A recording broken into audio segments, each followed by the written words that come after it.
had got a new song dropping, and right after I went live, Charles sent me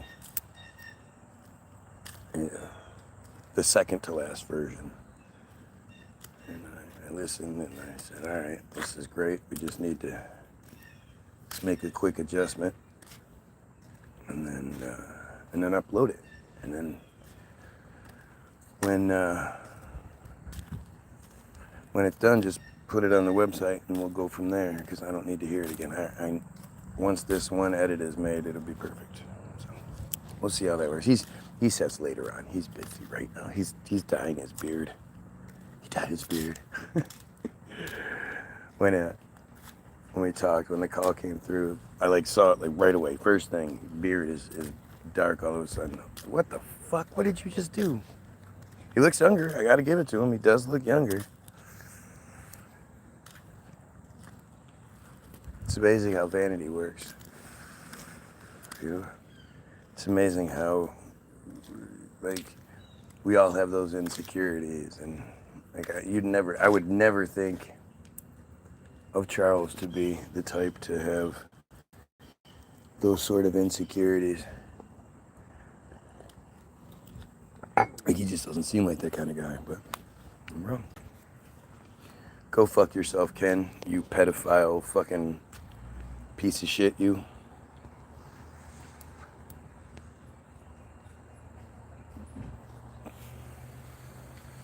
Come on, Willie.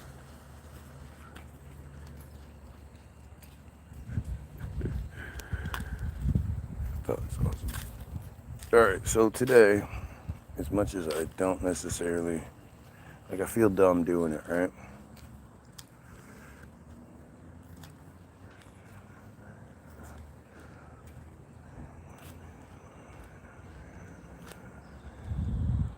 What?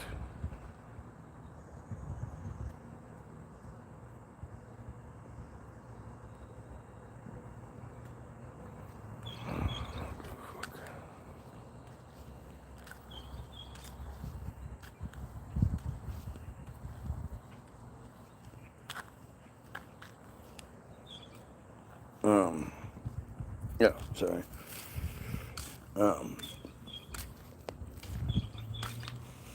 I just feel dumb doing it.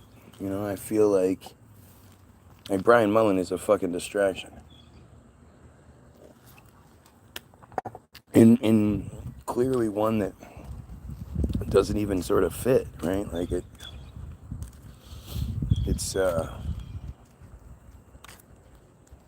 It's like nobody's even talking about Brian Mullin. The whole, his disappearance and everything has just been forgotten. But every year or so, I look into it and I want to see how or if things have changed. And see, it's funny when you say something like, I hope you don't pray for me, you dumb piece of shit. If you honestly believe that prayers work, that God hears your prayers because you're an arrogant fucking piece of shit, and you think God listens to you and hears your prayers and answers your prayers, don't waste that shit on me. Before, you pray for me all you want, but do that after your God stops all the children from being raped by the clergy in the church. And, long after your God steps in and stops Netanyahu, throws a heart attack his way, throws a heart attack Trump's way, throws a heart attack, Ben Gavir's way. There are much more important things than whether or not I believe in Jesus. And for you to pray about that shit, it shows a couple of different things. It shows you how arrogant you are, one, but two, how insignificant all of it must be, right? Or more so, how important I must be. Because if you're praying for me over any of those other things, I must be super important. He gets his orders for Jesus. What? What does that even mean? Look at how these fucking pedophiles love bragging about their pedophilia.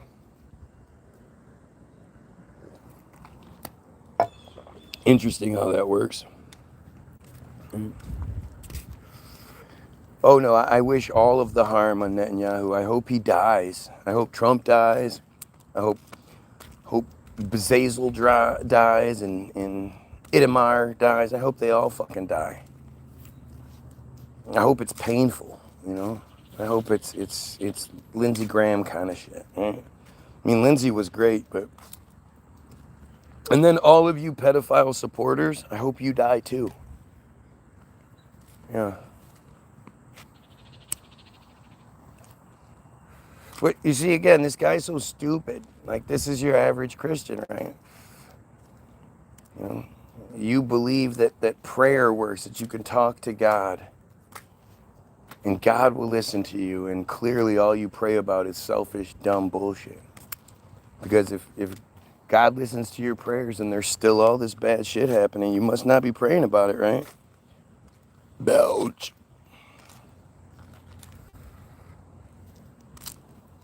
Pretty pathetic, man. It's pretty pathetic. And clearly, if you've been praying to God about me, fucking hey, he must not answer your shit, because that shit ain't working. Obviously, you know, your shit, either God doesn't listen to you because it's not real, or either God doesn't listen to you, God isn't real, or I am just so ultra badass that despite all of the prayers to God about me, none of that shit works. All of God's efforts just aren't working on me. But it's that level of stupidity and that level of accountability that they don't like. They don't want to take accountability for this. They don't want to, have to actually intelligently defend their point of view or anything like that. They're just stupid. And funny enough, they have so little respect for their God and their religion that they use that as the cover for their stupidity. Instead of just addressing the things as they are and addressing them from your own personal point of view, you try to make it about some sort of God bullshit.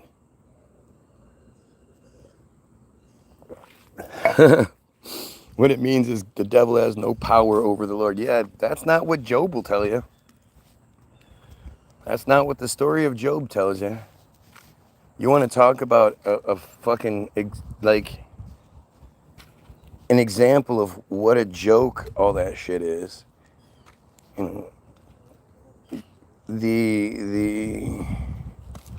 So what happens is, apparently a group of like students or something is having a meeting with God somehow. I'm not really sure how it works because, again, it's all really stupid. But as they're on their way to the meeting, the devil sneaks in with the group. So it's like the heaven security system must not be that great if the devil can just... I mean, how big was this group of students? Did they not notice, one of theirs that, like, hey, who's this guy? Who's one of us, but I've never seen him before. I like to think that on the way up the elevator or wherever to go meet with God, he was like, no, hey guys, watch this. I'm gonna get your God to fucking show what an idiot he is. Just watch. Right? But as soon as they walk in, God notices. Nobody else around God noticed this, but God noticed it was the devil. And he came running up like, hey, devil, hey, what's up? Hey, I just want you to know. That guy down there, yeah, he worships me. He worships me. And the devil looks over at the people. Yeah, but he only worships you because you give him so much. Look how rich you made the guy. If he wasn't so rich and powerful, he wouldn't worship you. And God's like, oh yeah, I'll show you. How about this? How about you can fuck with him any way you want to. Just don't kill him. You know, just don't hurt him. Just don't kill him. And the devil's like, all right. So the scene changes now to Job's house, where there's a knock on the door. And Job goes and opens the door, and there's a messenger there. And the messenger is like, all of your children were in a building, and the building collapsed and killed them all. And Job's like, oh no. And then I guess goes and sits back down, and as he sits back down, another knock on the door happens. And he goes, he opens the door, and they're like, yeah, all your fields caught on fire, all of your storehouses all got destroyed. It's all gone. All your wealth is gone. And God's like, and Job's like, oh man. And he goes and sits down, and then there's another knock on the door. And you'd think Job would have like looked out the door to see if anybody else was coming. And the guy's like, something else happens. I don't remember. And Job's like, well, God giveth and God taketh away. That's where that phrase comes from, right? And so it's like later, and I'm not really sure, does the devil sneak back in with another group? I don't know how that works, or I don't know if they're just hanging out. I don't know, but God's like, see, devil, see, I told you. And the devil's like, yeah, well, I mean, you still, you didn't let me do anything drastic to him, and obviously, if you took away his great health and whatnot, then he'd absolutely curse you. And God's like, oh yeah, all right, you can just don't kill him, but you can fuck him up. And the devil's like, see, I told you. So this time, Job is he has boils, and at one point they say he takes shards of fractured pottery to pick off the boils on his skin. And he's covered in, praise Allah, you're dumb as hell. But a bunch of health problems happen. And of course Job's like, there's a couple of the sayings that come from, I don't remember. All I remember is God giveth and God taketh away, but there's a few other ones. And so at this point, it's either 2 or 3 of his friends come walking up, and he's just sitting out there, and they're like, all right, are you ready to curse God and move on and rebuild? And Job's like, nope, I'm not going to do anything like that. And they go on for like 40 fucking pages. It's unbelievable how much bullshit happens in this. And one guy says something, and Job says something back, and and it's just this conversation back and forth about why Job should curse God and move forward and rebuild his life, while Job is arguing that he shouldn't. And it's just fucking stupid, right? It's a really difficult read. The first couple pages are interesting because of the interaction between the devil and that whole thing. But then the last 40 fucking verses, pages, chapters, whatever, is just the conversation between Lot and or Job and each one of his buddies. And it's just so goddamn redundant over and over again. And that's the story. And it's like, tell me the devil doesn't have any power over God. Like, what kind of dumbass God falls for that? What kind of dumbass God is so fucking insecure and whatnot that the devil can just trick him into, it's just so stupid. It's such a stupid story, and you wonder how it ever took place. Let's see.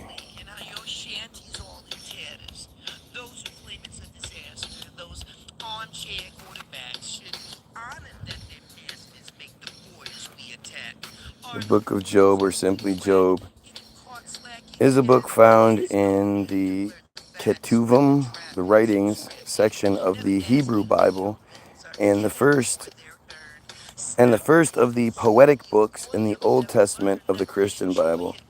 This is a papyrus oxyrhynchos, I don't know, 3522, dated to the 1st century CE, contains a partial translation of Job into Koine Greek. So imagine acting like your shit's real because of something like this. Right? It's roughly 5 inches, or not even, it's roughly like 3 inches. It's just a little tiny scrap of paper, or papyrus, that you believe is fucking 2,000 years old. Let's see, the language of the book of Job, containing Babylonian Hebrew and Aramaic influences, indicates it was composed during the Persian period, 540 to 330 BCE. That's when it shows it was somewhere in that 200 years.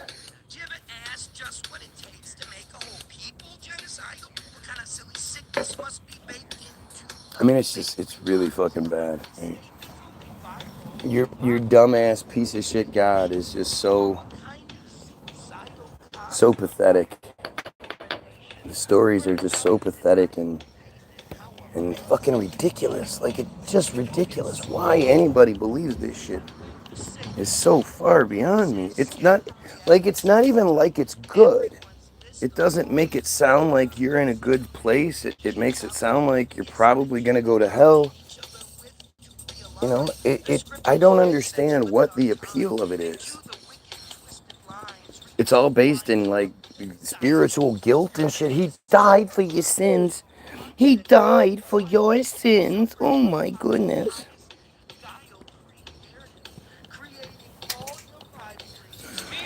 Meanwhile, all right. With the poet using Hebrew in a learned, literary manner.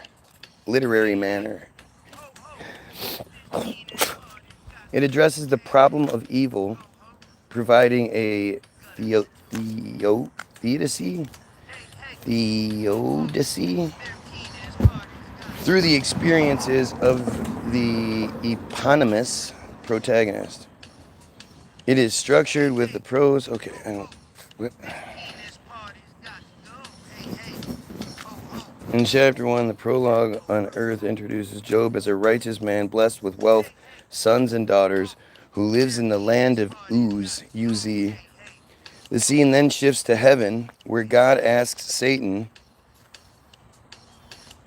the advisory, for his opinion on Job's piety.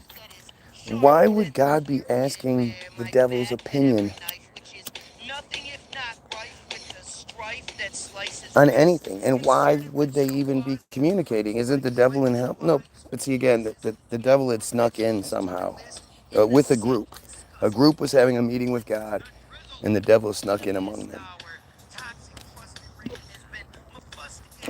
Satan accuses Job of being pious only because he believes God is responsible for his happiness. If God were to take away everything that Job has, then he would surely curse God. God gives Satan permission to strip Job of his wealth and kill his children and servants. But Job nonetheless praises God. Naked I came from my mother's womb, and naked I shall return there. What a weird thing to say. Look at that. Oh, look at that. We don't normally get the north to south ones. I can't tell if this one was going north to south or south to north. I didn't even see it. Oh, there it is. It's down there. So it's going south to north, but when did that drop? Jesus Christ.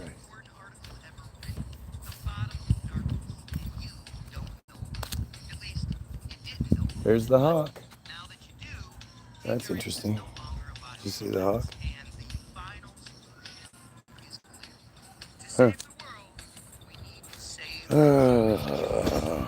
Naked I came from my mother's womb, and naked I shall return there. What do you mean you're going to return to your mother's womb? This is that dumb shit Ken believes.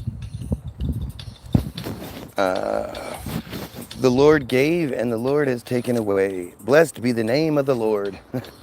that's that's what happens. Like, think about how ridiculous that is. You know, everything's going on, all this shit happens, and your response is like, I'm going to talk about God. Why would he even begin to talk about God in that situation? Fergus. What's up, Fergus? Fergus. Fergus. Fergus. My name is Fergus. Like it. That is fucking crazy looking. Talk about X marks the spot.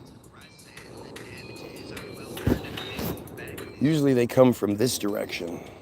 So we'll see if any come from this direction in the next few. God, that's fucking weird. It's so infrequent that you actually see them going north to south that it just stands out. It looks weird. You come into the world with nothing, you leave the world with nothing. So what have you lost? Nothing. I don't think that's real. When you come across a pedo, kick him in the dick. Don't slap him in the head. No, kick him in the dick. Black and white or red, kick him in the dick. In chapter 2, God further allows Satan to afflict Job's body with disfiguring and painful boils. And Job sits in the ashes of his former state. His wife prompts him to curse God and die, but Job answers, You speak as any foolish woman would speak. Shall we receive the good at the hand of God and not receive the bad? That's what's happening. What's up there, guy? I mean, just think about how stupid this is. You're sitting in the ashes of your estate. You have no idea what's happening, but apparently everything is just fucked. And now you're covered in all these boils. And your wife is like, why don't you just curse God and then we can die? Okay? Like, what world is that the conversation that's happening? It's just so fucking stupid. Time to smoke a J. Nice. Job's opening monologue and dialogue between Job and his three friends, C3. In chapter 3, instead of cursing God, quote, Job laments the night of his conception and the day of his birth. He longs for death, but it does not come.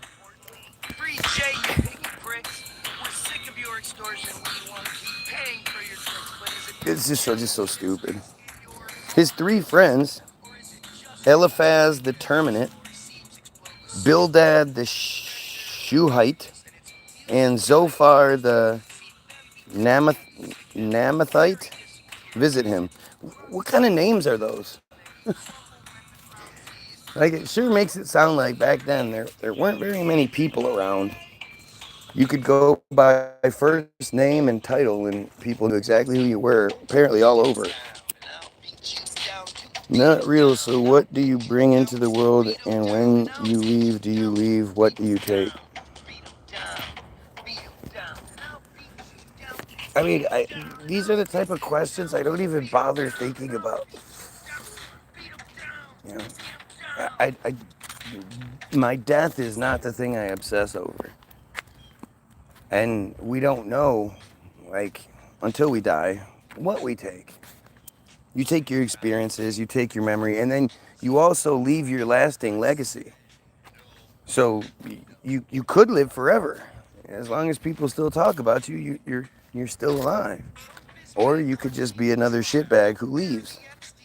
Smoking Moroccan hash and a vaporizer, listening to guys. We used to have a big fucking volcano. One of those vaporizers with the bag, and then you pass the bag around. What is going on? There's the plane. It's just about to go into the the line. It's riding right next to it. You can't see it. It's leaving little trails. Like, what are they doing? Today seems different. The plane just went right into the trail, like right in there. You can't see it, of course. It just went through the long one, and now it's coming out the other side. Let's see, can I zoom it in? Nope. I don't know if you can see it up there. Nothing coming out of that plane, at least at the moment. And now I can't see it anymore. Where the fuck did it go? That's really weird. What are all these little notches? Oh, there it is. Okay, it just shined. It's over there now, apparently. Let's see, oh, right there. Huh.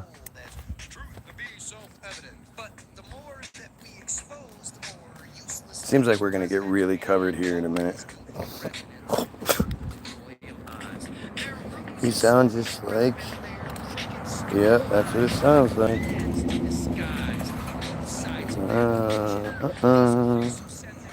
So, like I always say to you guys, well, recently at least, when we did the math, for there to be any Jews on here, organically, is just so far-fetched. They make up 0.183% of the world's population.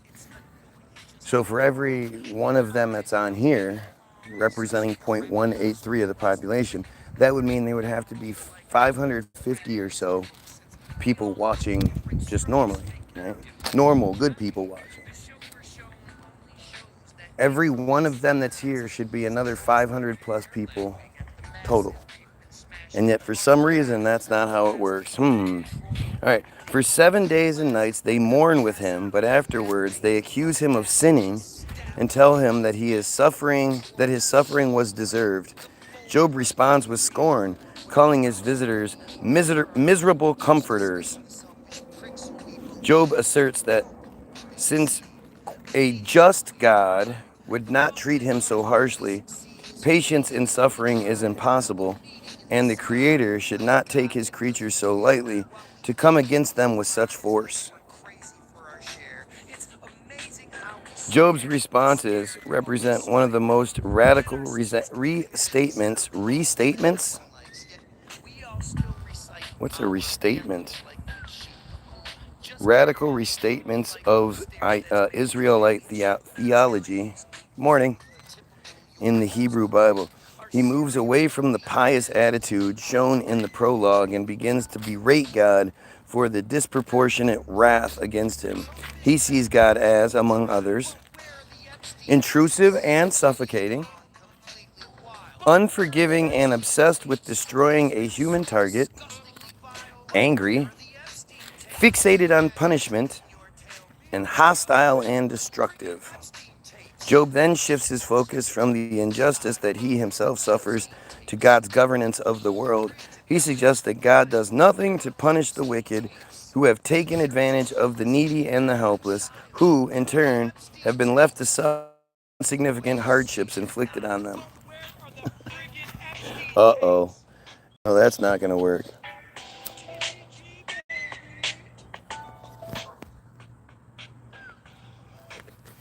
Look, we have another Jewish person on here. It's so funny how they out themselves. You can always tell when it's them. They say the dumbest shit. The dialogues of Job and his friends are followed by a poem, the Hymn to Wisdom, on the inaccessibility of wisdom. Where is wisdom to be found, it asks. It concludes in chapter 28 that wisdom has been hidden from humankind. Job contrasts his previous fortune with his present plight as an outcast, mocked and in pain. He protests his innocence, lists the principles he has lived by, and demands that God answer him. So stupid. Oh, I absolutely hate you guys. I fucking hate you guys. I want to do everything I can to eradicate your Mishnah Nada 5-4 metzitzia soul correction pedophile cult. Like you didn't know that already, right? Like why? It's why you're here. You didn't just stumble across this page. You were sent to this page. So playing stupid, I guess it fits you, but still.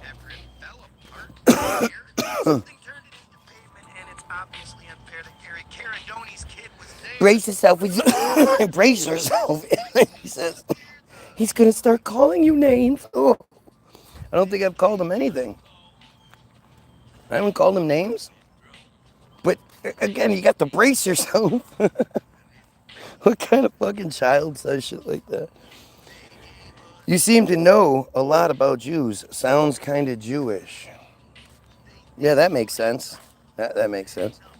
Like I always say, if I was Jewish, wouldn't it behoove me to acknowledge that and be able to say, look, I was part of the cult, but I'm better than that. I'm smarter than. I'm not a pedophile, so I left. Wouldn't that give me more of an advantage in this argument? Guess not, huh? It takes one to know one. Oh, that makes sense. So again, this is somebody acknowledging that he is a piece of shit friar, but he doesn't have any argument for what I'm saying. And at no point has he been like, dude, I'm not a fucking pedophile. What are you talking about? That's disgusting. I think all pedophiles should die. Yada. Never says anything like that. They never do. Policy and predisposition favorable to the friars. Good old Semitism. A character not previously mentioned, Elihu, intrudes into the story and occupies chapters 32 through 37. The narrative describes him as stepping out of a crowd of bystanders, irate. He intervenes to state that wisdom comes from God, who reveals it through dreams and visions to those who will then declare their knowledge. This is just so stupid. From chapter 38, God speaks from a whirlwind. God speaks from a whirlwind. So suddenly a whirlwind appears, and it's like, yo, this is God. It's amazing how much God used to be a part of things, and then ever since it's just been like, oh, fuck that. What's up, Matt? Oh, yeah, you are. Yeah, you are. And the thing we know about you friars is that you lie. Lying is one of your things. You notice how, again, the thing he chooses to deny is that he's Jewish. But I'm not. But I'm not this. But I'm not. He says he's not Jewish. That's the only thing he thought to deny from what I said. That tells you a lot. I mean, you know, not all Trump supporters are friars. That's for sure. So. I might be making the misidentification when it comes to being friar, but clearly I'm accurate with the pedophile assertion. Look at these fucking trails. There wouldn't be any clouds in the sky if not for these expanding trails. Love to hear from Dave Rexroth, but he'll never step up.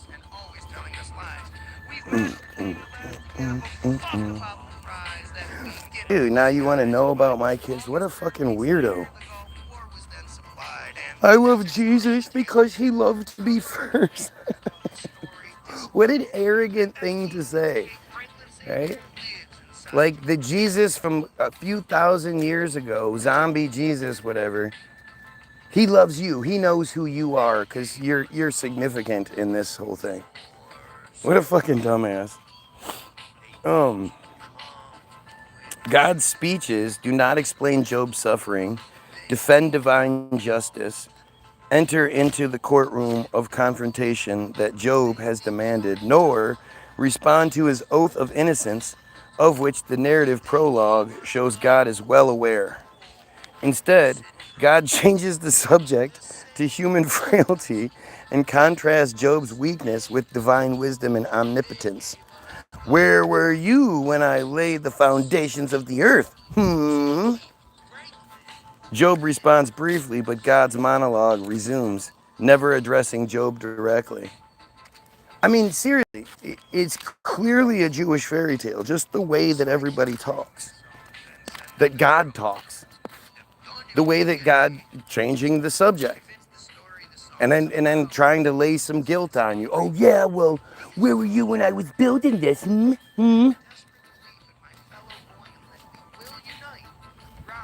Sleep well? Did it work? Did you feeling any relief whatsoever? Huh? That's it? No relief?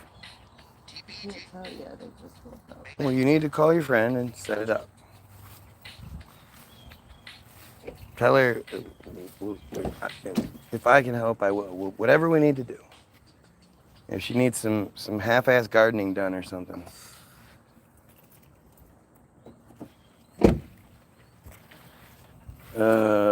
In Job 42, 1-6, Job makes his final response, confessing God's power and his own lack of knowledge, quote, of things beyond me which I did not know. Previously, he has only heard God, but now his eyes have seen God, and therefore he declares, I retract and repent in dust and ashes. So again, like, I could totally understand why the people back then would believe the shit. If God's making appearances and shit, God's, a whirlwind, just showing up as a whirlwind, and then apparently not just a whirlwind, if Job's seeing him. Boys and girls from choiceless crimes that have been done since Palestine. So why isn't God stepping up? Why isn't God showing up now?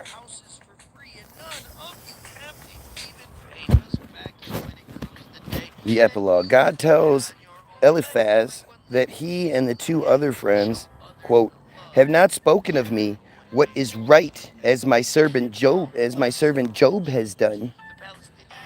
The three are told to make a burnt offering with Job as their intercessor. Quote, for only to him I will show favor.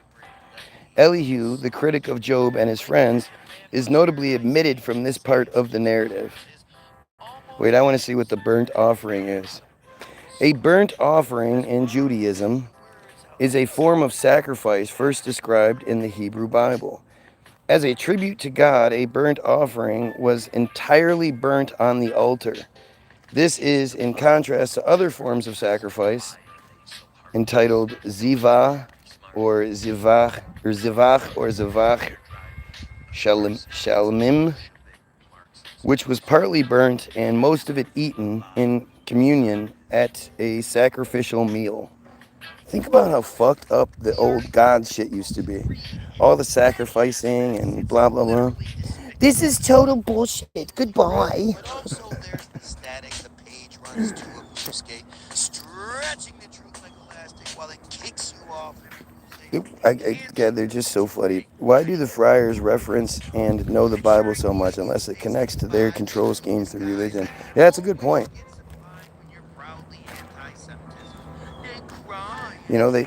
It's not supposed to, they're supposed to be the Goyim book. And it's really not even like they know it very well. They just know bits and pieces to use to their advantage. Like they've been taught in yeshiva how to use the Bible to shut the goy up. The altar of incense, altar of burnt offering, and lavar from the biblical tabernacle, illustration from the 1890 Holman Bible. Oh, it's so dumb.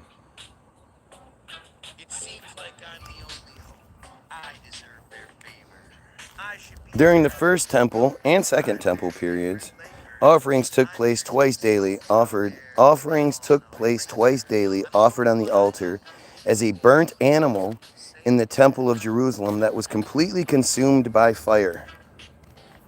Right? They're killing animals and then burning them for God, because that's what God wants. God wants them killing animals and then wasting it, not eating it, just letting that shit burn, because God really likes the smell of burnt animals, I guess. Why would God want that? Think about, just think about the idea of it. Why would you showing God affection, loyalty, servitude, is you killing an animal, like on the altar? It's live, you slit its throat, whatever, and then you burn it. Why would that be a thing? How did that even come into existence? Was God like, man, there's just too many fucking animals. I don't want you guys eating them now. I want you to burn it right in front of me, all over the place, because I'm everywhere. You know, there's no time and place for me and all that. But I really need you to start killing animals for me. Like, what the fuck what does that do? There's a devil worship. There's a devil worship. What the fuck does that mean?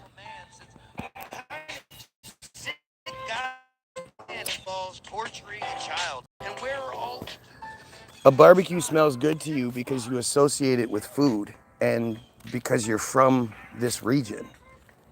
You know, if you're not from this, like when people come from, say, India or, you know, places where cows are revered, they think the smell, like if you ever been to an apartment complex where Indians live, the curry smell is just overwhelming. And in some regards it stinks because it's not something we're used to. But in the same vein, the Indians that are there just can't stand the smell of burnt cow. And we don't necessarily burn it like that. Like to burn it all the way up, the smell intensifies. But remember, we're not talking about humans. We're not talking about eating. We're talking about a God, the God, who creates the animals so they can be burnt for him. Burning animals at an altar sounds like devil worship type thing. Well, it sounds like what you would associate with some sort of, I guess, devil worship or just psychopathy. You know, killing an animal to appease your deity. Just why would that be a thing? Why would the deities, especially any good ones, why would that be what they want? How would that show any sort of loyalty or reverence for, like, it's just fucking weird, right? And they always skip over that. They don't like telling you what made God so angry at the animals.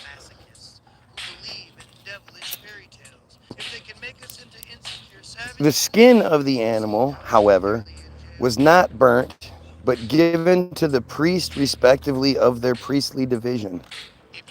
These skins are listed as one of the 24 priestly gifts in Toshefa Hala or Toshefa Chashalachala. So now we have them skinning the animal, giving the skin. They're not saying they give the skin as like clothing, but this is what your God likes, huh? Devil is also made up, for sure.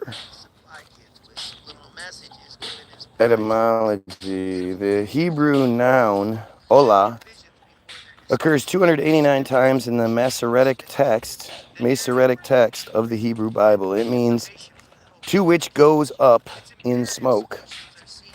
It is formed from the active participle of the verb Allah, to cause to ascend, and it's sometimes also called Khalil, an associated word found in Leviticus meaning entire. Here we go. This is what I was trying to find.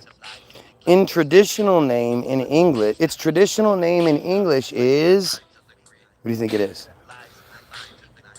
Holocaust. And the word olah has traditionally been translated as burnt offering. So it just so happens that the story of them supposedly being, you know, the attempt to eradicate the Holocaust that we're given, that narrative,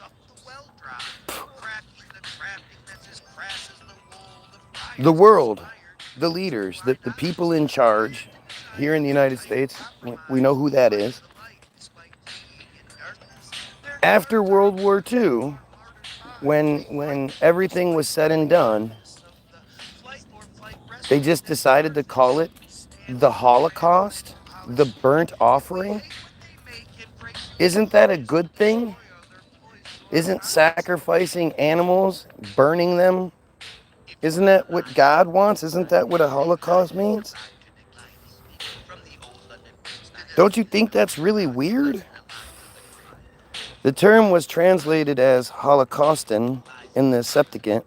Today, some English biblical translations render the word Holocaust, and others translate it as burnt offering. For example, Exodus 18:12a is translated in the New American Bible as, "Then Jethro, the father-in-law of Moses, brought a holocaust and other sacrifices to God." Like, doesn't that make it sound different? I'm confused. I'm sorry. I'm confused by this narrative that we're being given. Why are they glorifying what is supposed to be the ultimate and, horrific, terroristic sort of narrative? Oh my God, but calling it the burnt offering. They're saying that Hitler's group was trying to, appease God, doing God's will. Interesting too when you understand that Nazi is National Zionist, N-A, National, Z-I, Zionist, National Socialist Zionist, or what is it, National, no, whatever. I think it's the National Socialist, but it's definitely N-A, National, and Zionist, Z-I. The Nazis committed the ultimate sacrifice to God. And, when you look at it, like, it's definitely the best thing that ever happened to them. They were then given Israel, and they were given the ability to get out of any conversation, given the ultimate, oh, you're a Holocaust, that's a safety. Like, you hear it fucking daily here. You hear it all the time. What is this, 1930s Nazis? You saw fucking Netanyahu crying about what Mandami said. I mean, I just can't even, I don't bother with it because it's given to us. Right? The interview between Hannity and Netanyahu, the things Netanyahu is saying are carefully crafted, that the pompous arrogance that he has. Oh, I'm going to New York.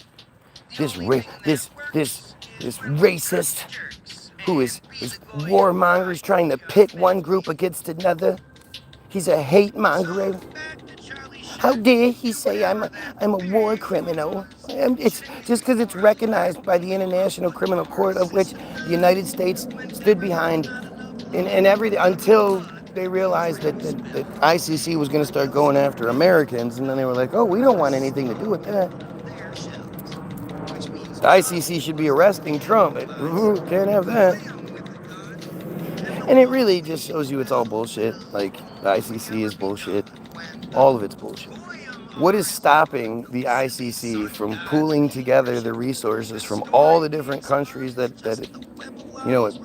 it represents, and them going in and taking out Netanyahu? What stops that from happening?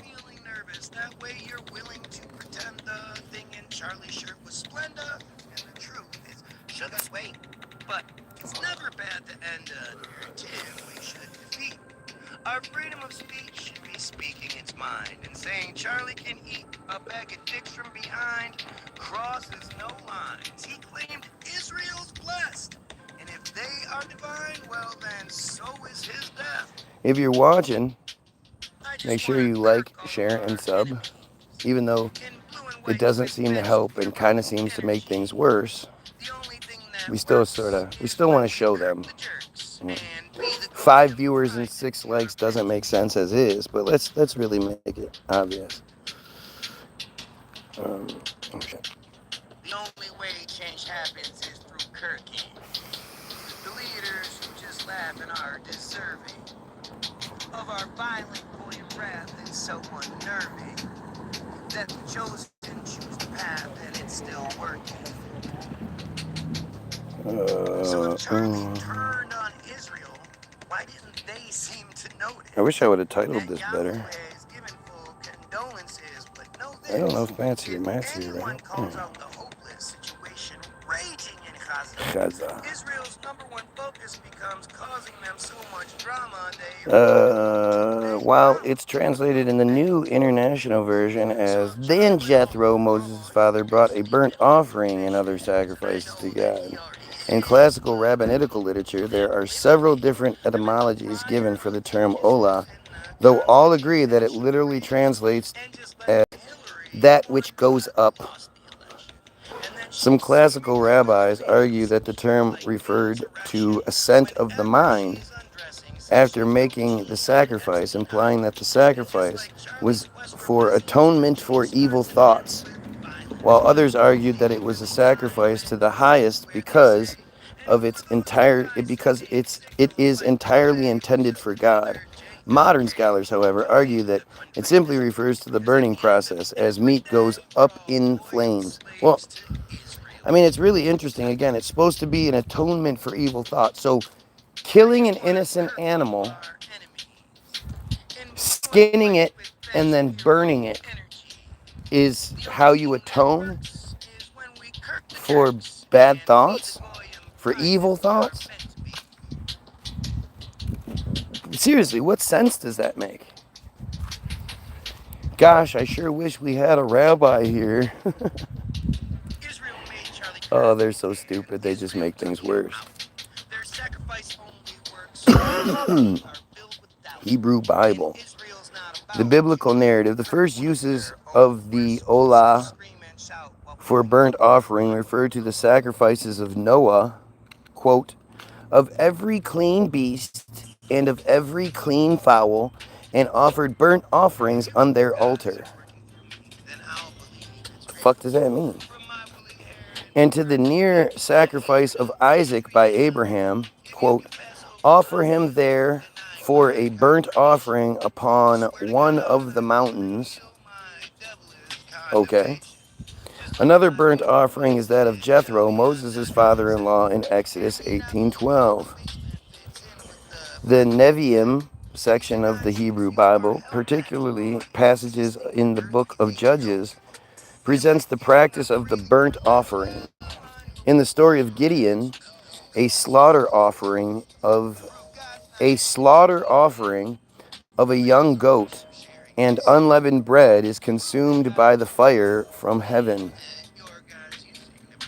So this God's eating? Is that what we're saying? By throwing animals and bread into the fire, God gets a good meal? Are we fucking kidding me? Like, it's so frustrating because it's like, yeah, it's like reading The Cat in the Hat, right? But then being like, well, yeah, but you understand that there are like entire groups of people that actually believe in the Cat in the Hat, and then they use that shit to oppress other people, to rape children, to do all these really horrible things. And you're like, yeah, but it's the Cat in the Hat. Like, it's obviously fucking dumb. And they're like, yeah, I know. But it is what it is. Oh, Glenn, you know Ken. Ken wants you to pay attention to him. He's yelling like he's a psychopath. You understand that? He's sitting in a room by himself, yelling into the computer. He's just fucking insane.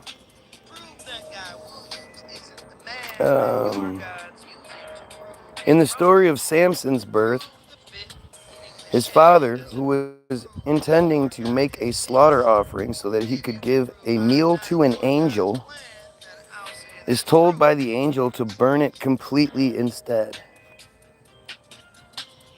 Do you understand how stupid this is?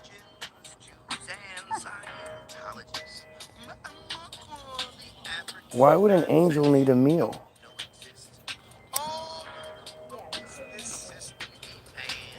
right? What kind of stupid, like it's stupid like you use capital letters in the comment section. That's how stupid it is.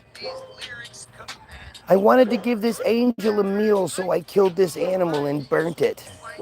But then the angel was like, well, you know what? I'm not going to physically eat it. I'll just smell eat it. So just burn it all the way. Do you know how stupid this is? Initially, the burnt offering was required to be offered on an altar of earth.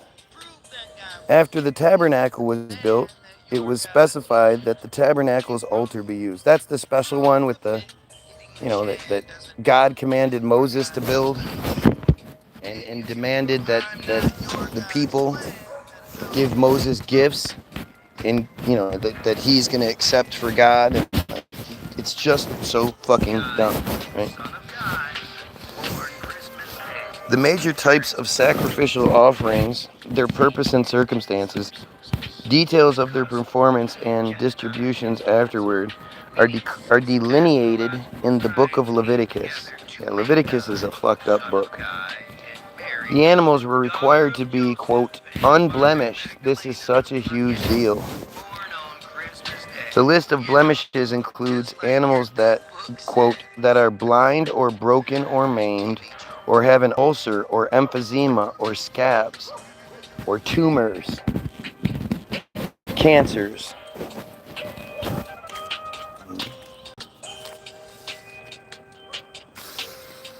You know, the herb that God made, the plant that your God made that specifically does what it does.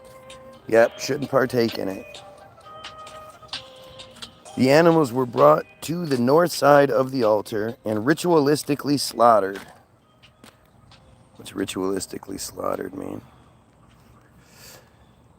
Oh, here we go. See, it's funny because when you look up ritualistically slaughtered, it doesn't show you a whole bunch of different groups and their ritualistic slaughter stuff. It doesn't say ritualistic slaughter is something that's performed by all sorts of groups. No, it literally takes you to Shichita,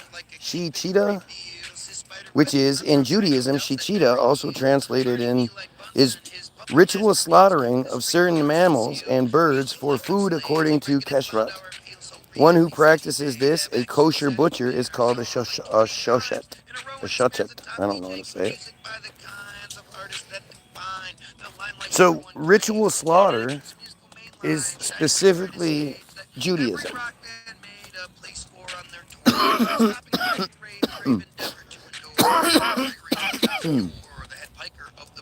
Apparently, no other groups think sacrificing innocent animals on altars makes sense. Right?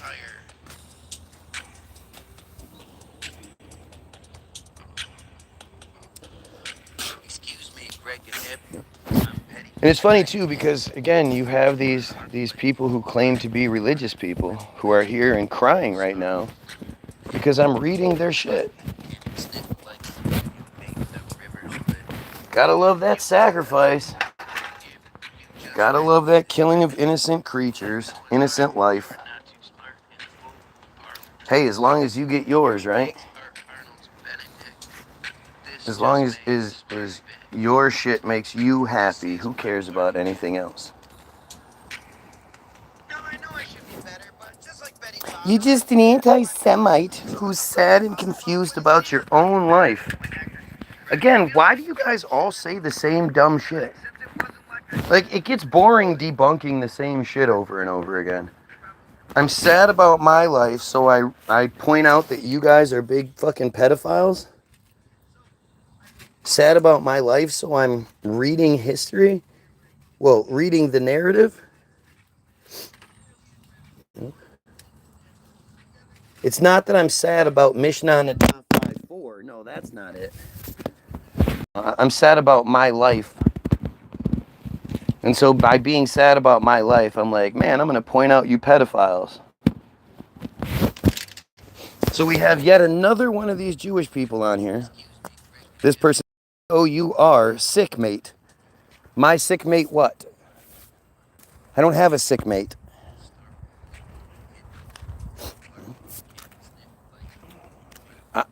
I'm the pedo? Is that what you're saying? What proof do you have? What literature do I subscribe to? What belief structure do I subscribe to that's even close to being on par with Mishnah Nadav 5:4? Go on, tell us about how anything is worse than Mishnah Nadav 5:4. You gonna try, or you just want to cry some more?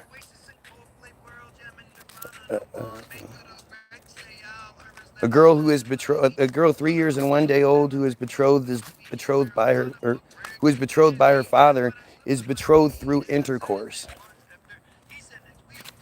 That intercourse is in halakhic senses, in all halakhic senses, meaning ownership takes place. And if the childless husband of a girl dies, meaning she doesn't have children because she's 3 years old, 4, 5, 6, 7, 8, 9, 10, 11 years old, and her sick 20, 30, 40, 50-year-old husband dies, if his brother, the Yavam, engages in intercourse with her, he acquires her as his wife. But if a man other than the husband, if a man other than the husband has intercourse with the girl, that's not okay because of the prohibition against intercourse with a married woman. And then if the girl is less than 3 years and 1 day old, just like it's the intercourse is not halal, meaning no ownership takes place. Rather, it is like placing a finger in the eye.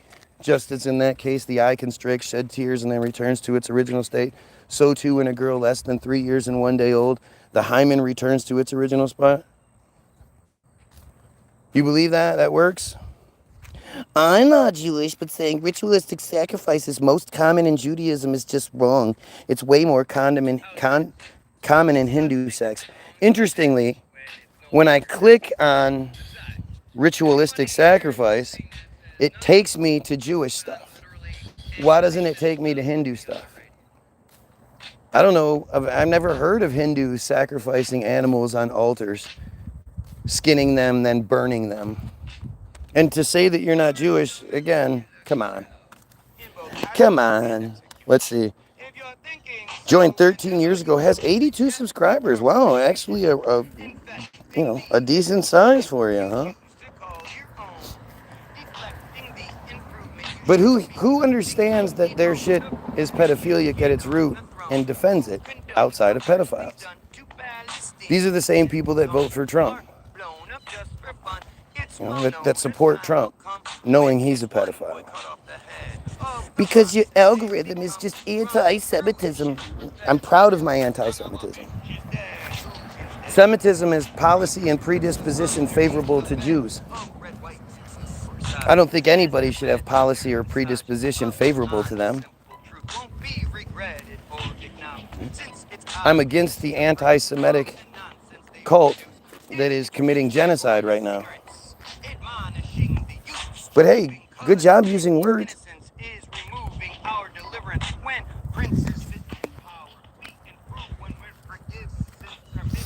Anyway, enough of these dumbasses. Let's get back to it.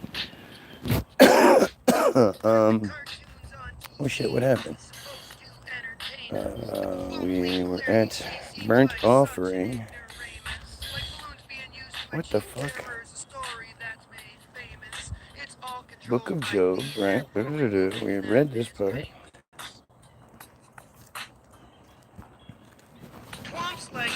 Wealthy, connections.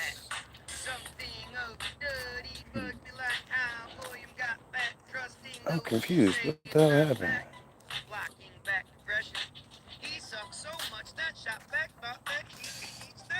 Wow, that's really weird.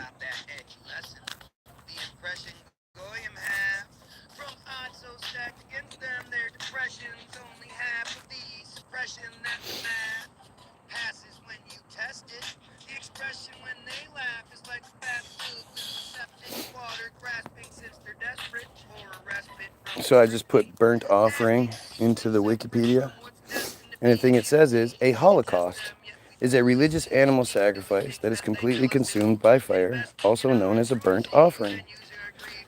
The word derives from the ancient Greek holocaustos, the form of a sacrifice in which the victim is reduced to ash, is distinguished from the animal sacrifice that resulted in the communal meal. Interesting. Let's see, Jewish sacrifice. Here, this is where we had sort of gotten to. A burnt offering is a type of korban, specifically an animal sacrifice, in which the entire sacrifice is consumed totally by fire.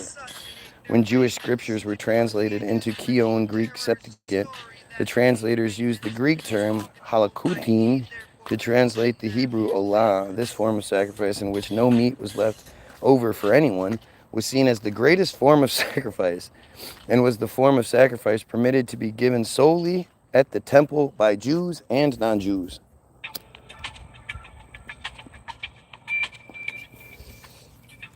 This shit is crazy. The whole offering is believed to have evolved as an extreme form of the slaughter offering, in which the portion allocated to the deity increased to all of it. In slaughter offerings, the portion allocated to the deity was mainly the fat, the part which can most easily be burnt. The animals had first been checked to ensure they were free from disease and unblemished, a requirement for the sacrifice. Were brought to the north side of the altar and killed by either the offerer or a priest. The animal's blood was carefully collected by priest and sprinkled around the altar. Unless the animal was a bird, its corpse was flayed, and the skin given to the priest, who was permitted to keep it. For what?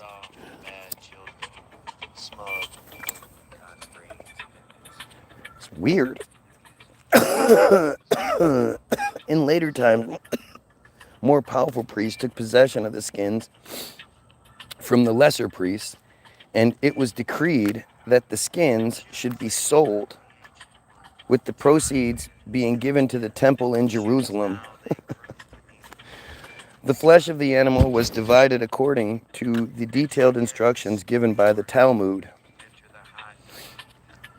and would then be placed on the wood on the altar, which was constantly alight due to the large number of sacrifices carried out daily, and slowly burnt. After the flesh, including any horns and goat's beards, had been reduced to ashes, usually the following morning, the ashes were taken to the priest to a ritually clean location outside the sanctuary and dumped there. What fucking crazy shit is this? You know leather is the skin of an animal, right? Right, yep. The priests were walking around all leather clad. That's what's happening here. You know, had their little biker hat, their chaps and shit. All those priests, such big fans of leather. Yep, you know that, right? You know that the priests were actually a village people tribute band, right? They only liked the one biker guy, though. They didn't even have the other guys. They all just dressed in leather and did dance routines. So stupid. Most biblical scholars now agree that the intricate details of the whole offering, particularly the types and numbers of animals on occasion of various feast days given by the Torah, were of a late origin, as were the intricate directions given in the Talmud. That's weird. They're not the original stuff. They were added later. Whole offerings were quite rare in early times, but as the ritual became more fixed and statutory,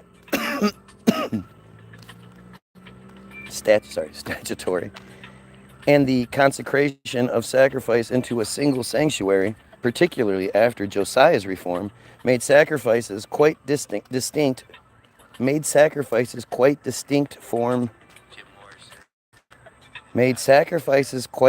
form simply killing animals for food. whole offerings gradually rose to great prominence. I mean, again, it's just so fucking, like, goofy. It's fucking goofy. Why would God want that?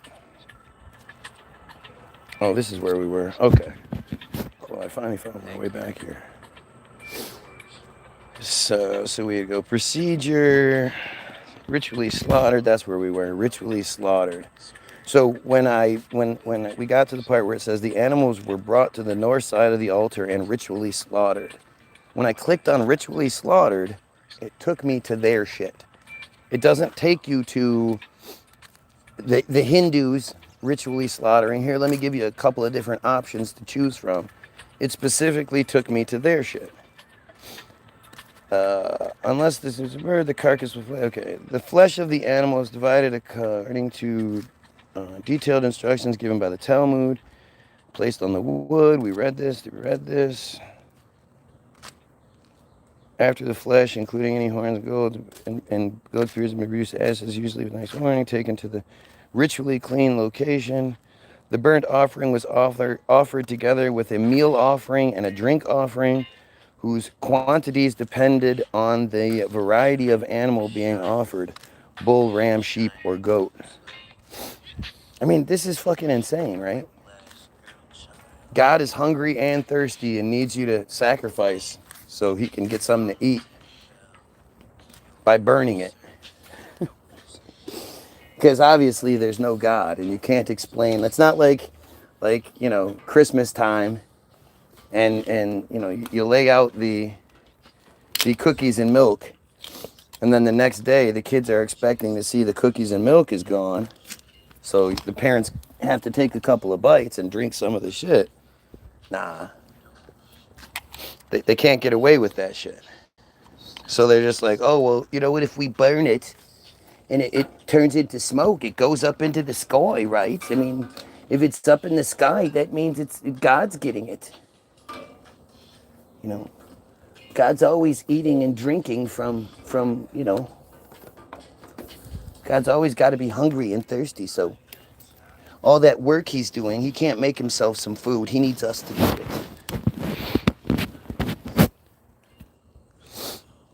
This is so fucking goofy. Oh man, it's so hot out here.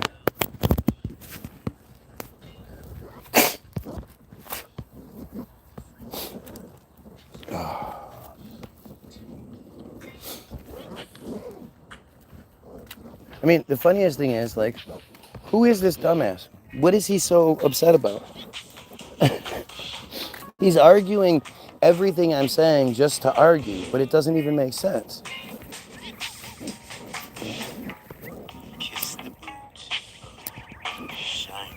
Why anybody who isn't Themish would be supporting these Themish fucking anything. It makes you wonder, like, what's your reason for that? They hate you, right? They hate you. They call you Goyim. Why would you support anything associated with that? Especially when you understand their affinity for child rape. You can't keep letting that part go. The schedule of obligatory sacrifices, including burnt offerings, appears in the book of Numbers 28:1 through 31. These include daily offerings, as well as additional offerings for Shabbat, Rosh Chodesh, Rosh Hashanah, Passover, Shavuot, Yom Kippur, and Sukkot. The sacrificial animals were required to be bulls, rams, goats as sin offerings, and lambs. Goats were for sins. What a fucking crazy bunch of shit. It's just crazy. A Korban Olah was also made as a sin offering on the new appointment of a priest, on the termination of a Nazarite's vow, after recovery from Tazareth by a woman after childbirth, after recovery from a state of abnormal bodily discharge. What is abnormal bodily discharge? I gotta click on this one. A zavah. In Jewish ritual law, again, it's only them. The Zavah is a woman who has had vaginal blood discharges not during the usually anticipated menstrual cycle and thus entered a state of ritual impurity. The equivalent impurity that can be contracted by males by experiencing an abnormal discharge from their genitals is known as the impurity of a Zav. In the realm of Tamura and Tahara, the Zavah, just like a woman who is in a Nida, menstruant, or Yoladet, postpartum, is in a state of major impurity and creates midra's uncleanliness by sitting and other activities. What are you doing sitting down? You should be out there working, bitch. Another aspect of her major impurity is that a man who engages in sexual intercourse with her becomes ritually unclean for 7 days. Additionally, the Zavah and her partner are liable for kareth, extirpation for willfully engaging in forbidden sexual intercourse, as in the case for a nida or a yoledit. A zav.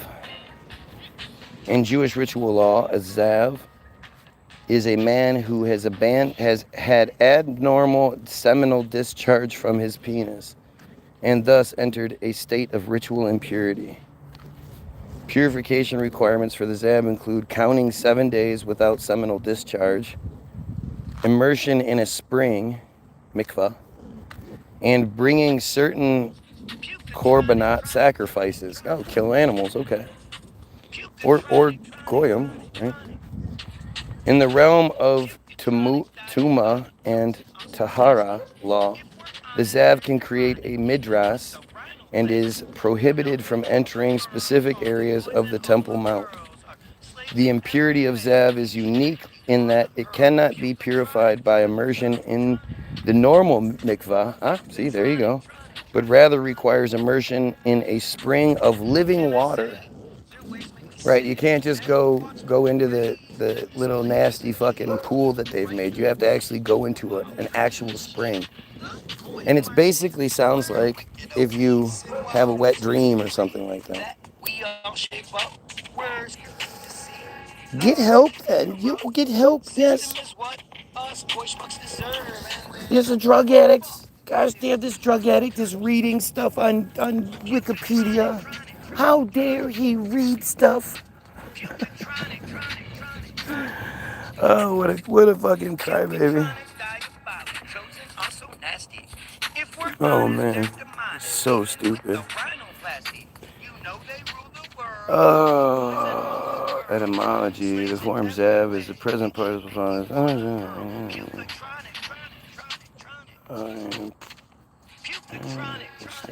People suffering from such discharges. The laws governing Zav status appear in the book of Leviticus, introduced as following. Speak unto the children of Israel, and say unto them, when any man hath an issue out of his flesh, his issue is unclean. And this shall be his uncleanliness in his issue, whether his flesh run with the issue, or his flesh be stopped from the issue, it is his uncleanliness. I swear they talk like the Krang. This is followed by the laws relating to a Zav, the impurity laws, the purification procedure when the flow has stopped, and the sacrifices to be offered in purification. And in Mishnah 5, I think it's actually in the beginning of it, it talks about how if they're doing something, whatever they're doing, and suddenly they feel like they're going to come, they're supposed to grab their penis and squeeze it, preventing it from happening. What? Now, I know the micro penis might make that easier, I guess, but like their whole shit is so weird and gross. And to think that not only do we accommodate it, but they're in a position of power Oh, there's the hawk. It's just disgusting. It's fucking disgusting. Why would this be allowed? The similar laws of Zava appear later in the same chapter. Regarding Nadaf, on the same chapter, use the same Hebrew verb meaning to flow. It's fucking crazy. It's just crazy.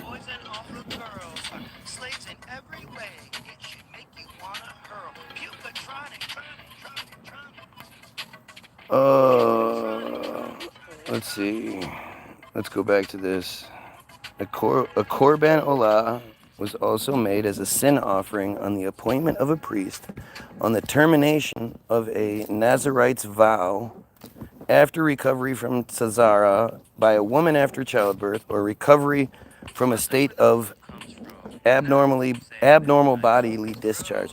Recovery from a state of abnormal bodily discharge? You have to recover from that? A Gentile's conversion to Judaism? Ooh. But I thought you were a race. How is that possible? Or as a voluntary service when the sacrificial animal could be a young bull ram, year-old goat, turtle doves, or pigeons.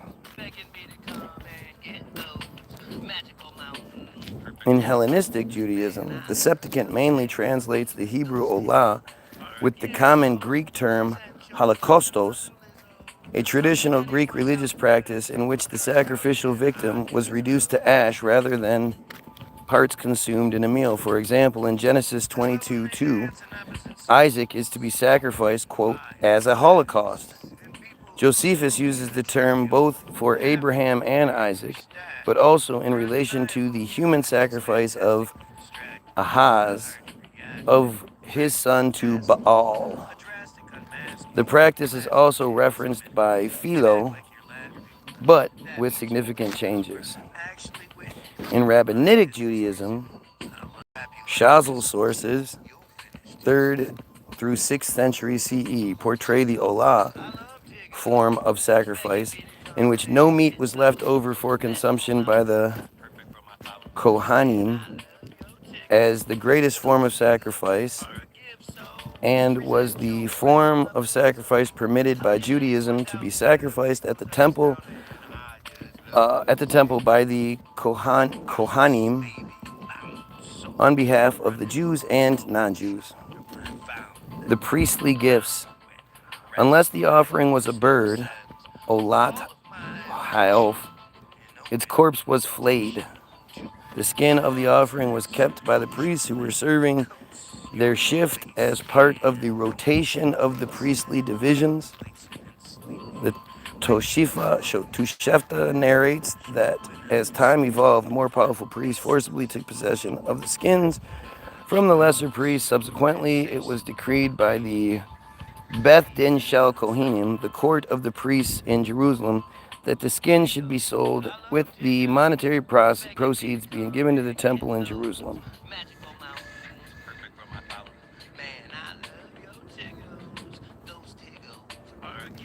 Modern scholarship. Who made sacrifice as a procol? Not sure what you're doing. Yep, look at me projecting again. I can't tell you how much I appreciate you guys being here. All right. First of all, having 8 viewers and 7 likes don't make no sense. But when you look at the fact that there are so many Jews on here, when organically, for there to even be one on here, I would have to have 500 plus viewers. And for every one of them that would be here, there would have to be 500 more plus people. 0.183% of the world's population makes it about 550 per one of them. Pretty crazy, right? Pretty crazy. Hey, yo, I'd like to make 6 million pizzas. How long do you think it would take? It's It's as ridiculous as their metzitzia to think I could successfully make 6 million of anything. Fake stories are all that one has. What are you disagreeing with? I don't even know what you're disagreeing with. But yes, it's more likely that you would be one of them. We've already discussed this. Like, to say that you're not one of them and you're defending them is so much worse. Like, what kind of sick piece of shit are you that's defending these pedophiles, other than probably a pedophile? But like, again, like if you look at the profile being given, what, like, we can see you? We know anything about you other than what you present? It's pretty safe to assume you're part of the cult if you're defending the cult. But again, if you say you're not, well, then you're just a good little Goyim, earning your spot.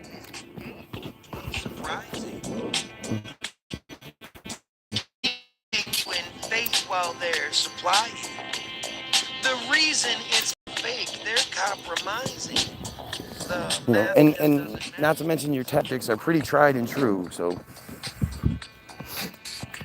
like, some passages in the book of Judges show the principle and practice of whole offerings. In the story of Gideon, a slaughter offering of a young goat and unleavened bread is destroyed when the fire sent from heaven consumes it. In the story of Samson's birth, his father, who was intending to make a slaughter offering so that he could give a meal to an angel, is told by the angel to burn it completely instead. I know I've read this already, but it's a different section. The burnt offering is believed to have appeared as an extreme form of the slaughter offering, whereby the portion allocated to the deity increased to all of it. In slaughter offerings, the portion allocated to the deity was mainly the fat, the part in which could easily be burnt. Fat is the most combustible, no shit. Scholars believe it was felt that the deity, being ethereal, would appreciate ethereal food more than solid food. The burning of the fatty parts of the animal being to produce smoke as a sweet flavor for the deity, or the sweet savor for the deity. I mean, that's just fucking nuts. I don't remember what I was reading first that got me here. I thought it was the book of Job.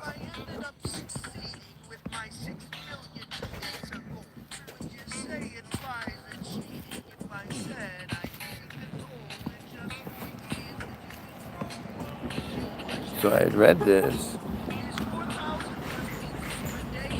The whirlwind, omnipotence, God highlighting. Job is tested through extreme sacrifice. Yeah, we read this. The book has influenced Jewish and Christian theology as well as Western culture. It parallels wisdom traditions and from Mesopotamia and Egypt. In Islam, Job is revered as a prophet exemplifying steadfast faith. This is just about Yeah, gotta love it. I just don't understand. anybody would think there's anything more going on here. Come on, it's just pizza and that. Whatever gates you go. I don't know why I'm finding it so hard to get back to where I was. But it's all really obvious at this point. Like, I don't understand why anybody believes this shit. No, it's embarrassingly stupid.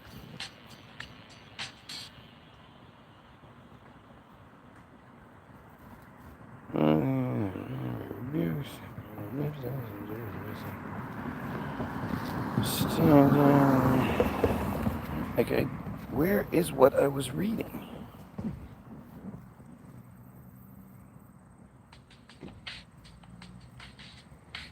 It's just strange. I don't understand. I don't understand what's going on here. I don't know why I'm having such a hard time getting to the place I was at, but you know, a lot of times it makes sense if you sort of think about it.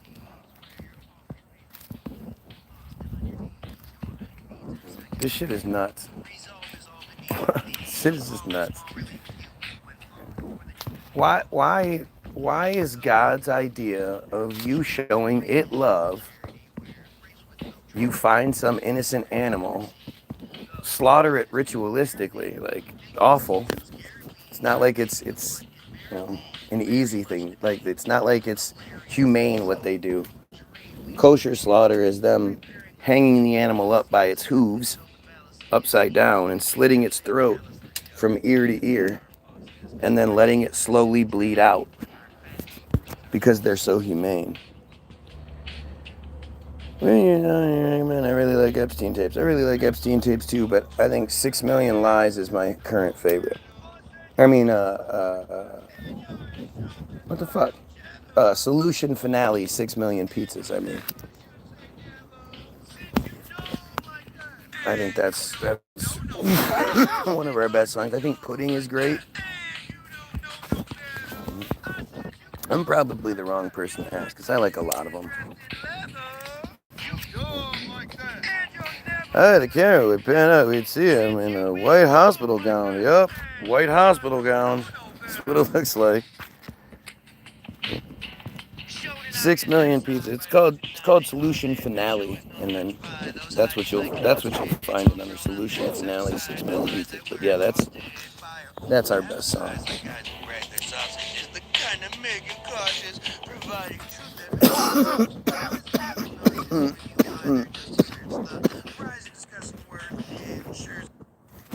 Oh no. And did the thing.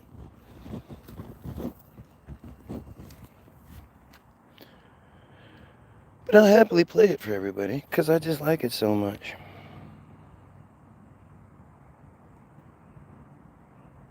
We got a new one that's going to drop today as soon as Charles gets off his ass and does it.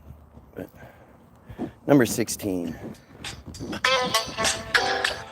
yo, I'd like to make 6 million pizzas. How long do you think it would take? It's as ridiculous as their metzitzia to think I could successfully make 6 million of anything. Hey, stories are all that one has if they tell you that someone can make 6 million of something flat. And look into their eyes while you ask for an answer to the simplest question. If the narrative lost in the math is the truth just the winner's invention, making lies just another extension, bridging the gaps of illusion, keeping our class in detention ensures the constant state of confusion. The math just isn't mathing, so you're lying. You act just like you're grasping bottled lightning, while the last ones who are laughing push the pie thing, attacking anyone who's asking or denying. The pizza is the gate to the surprising, keeping you in faith while they're supplying. The reason it's all fake, they're compromising. The math just doesn't match straight, so they're lying.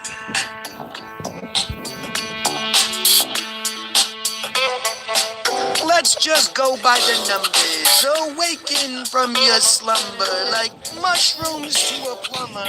You need to grow up. You know you would like lumber. Juice wicked smart over dumber.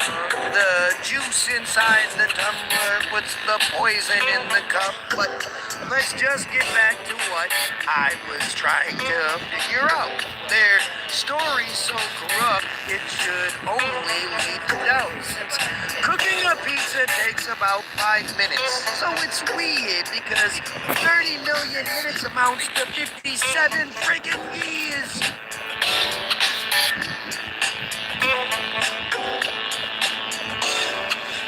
The math just isn't mathing, so you're lying. You act just like you're grasping bottled lightning, while the last ones who are laughing push the pie thing, attacking anyone who's asking or denying. The pizza is the gate to the surprising, keeping you in faith while they're supplying. The reason it's all fake, they're compromising. The math just doesn't match straight, so they're lying. So So if I ended up succeeding with my 6 million pizza goal, would you say it's lies and cheating? If I said I paid the toll in just 4 years, would you be troll or would you worship every word? Is 4,000 plus pizzas per day a troll you'd wisely call absurd? Does 3 made every minute work in anyone's equation? Are you more or less assured you have the accurate information? Someone lies right to your face, then demands you give them favor. Do you call it out as brazen, or do you whip out Occam's razor?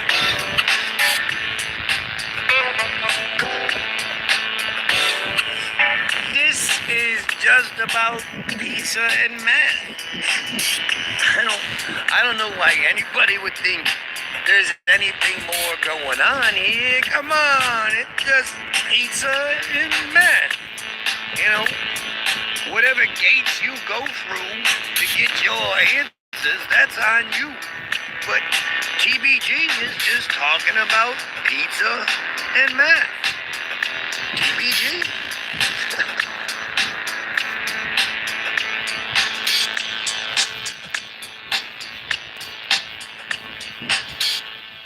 Operation Kirk is good too.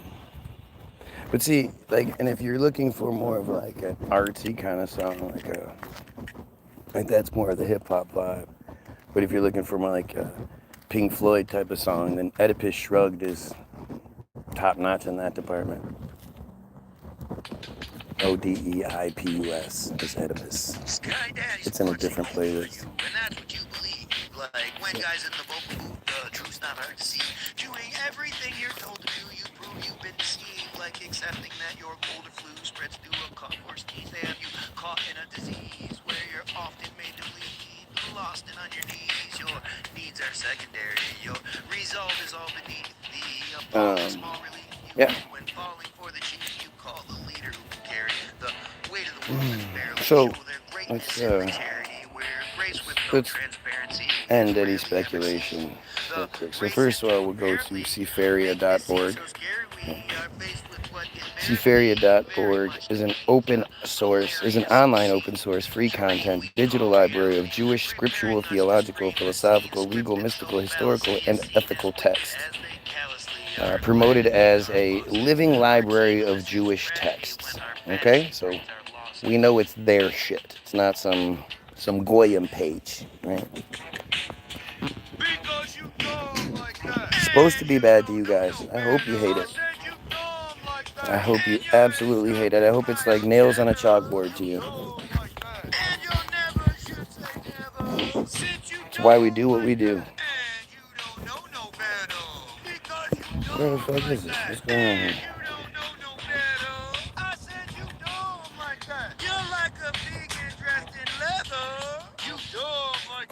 Mishnah.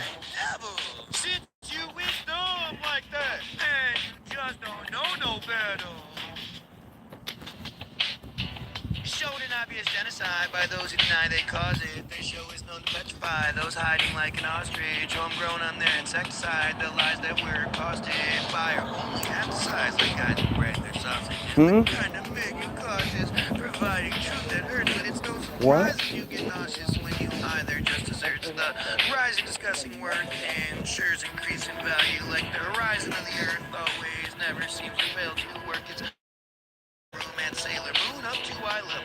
We should certainly impel who rides the rails to hide the devil. Let the Zionists all pedal as the bed you'll have to lie in. If you try to test their metal, then your head will find a lion, since we're bred to be the crowd. Alright, so here is the Mishnah 5:4 Hebrew text.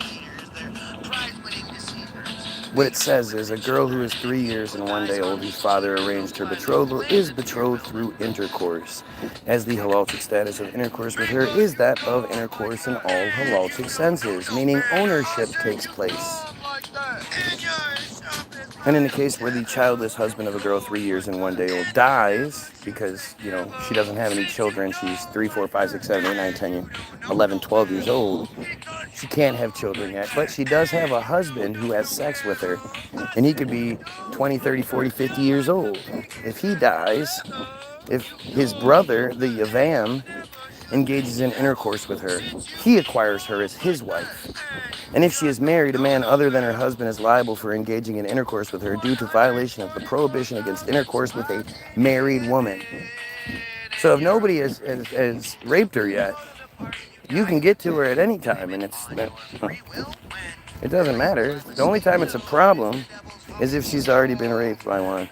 Yeah, he is in town. Netanyahu's in town, and I'm just hoping a sniper is somewhere. I'm really, really hoping somebody takes him out. Somebody fucking, hijack a plane and fly it into wherever he is. Do something. He is such a shitbag. But I don't even know if he's alive. I still don't. I haven't seen a video of him and Trump, like, doing what they do.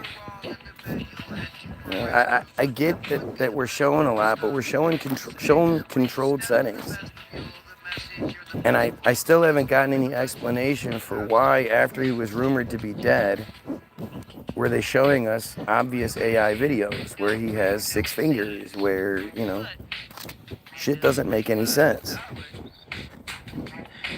They already, dude, I'm very much canceled. I have 5 viewers and 10 likes. If it doesn't tell you I'm very much canceled, I don't know what will.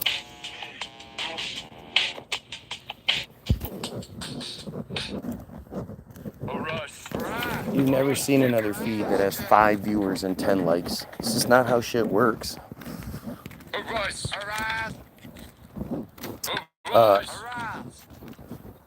If she is less than that age, younger than 3 years and 1 day, the status of the intercourse with her is not that of intercourse in all halachic senses, meaning no ownership takes place. Rather, it's like placing a finger into the eye. Just as in that case the eye constricts, sheds tears, and then returns to its original state, so too in a girl younger than 3 years and 1 day old, the hymen returns to its original state. And in the case of a boy, 9 years and 1 day old, whose brother has died childless, who engaged in intercourse with his yivama, his brother's widow, the status of the intercourse is that of halachic intercourse, and he acquires her as his wife. But he cannot give her a bill of divorce if he chooses to end the marriage until he reaches majority. And if he engages in bestiality, he disqualifies the animal from being sacrificed upon the altar, and the animal is stoned due to his act. Put in a pit, and they stand around and throw rocks at it until it dies. What kind of fucked up people do this?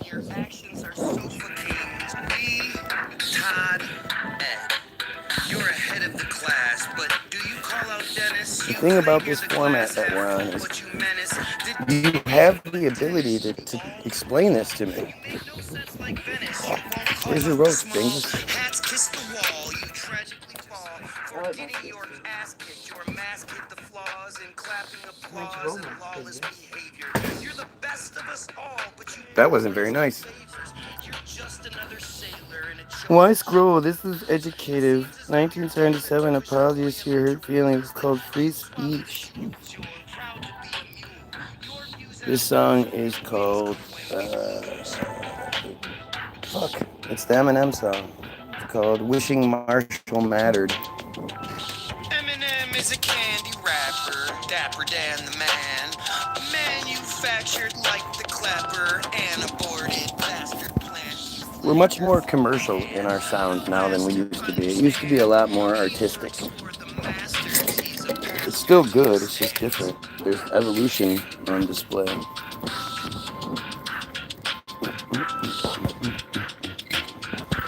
And I'm able to respond appropriately. Well, I wish somebody would respond appropriately, and at the very least make me look like I don't want to believe this stuff. I want to not think this stuff is happening. I tell you every day, my number one goal in this world is to protect the Jewish children. It's really inappropriate for you to say that. Calling people names. You called me names. He said, why did you roll one, Bingus? That was rude. You called me a Bingus first. I'm the man. You're the woman. You're lucky I don't cut off your genitalia, your clitoris.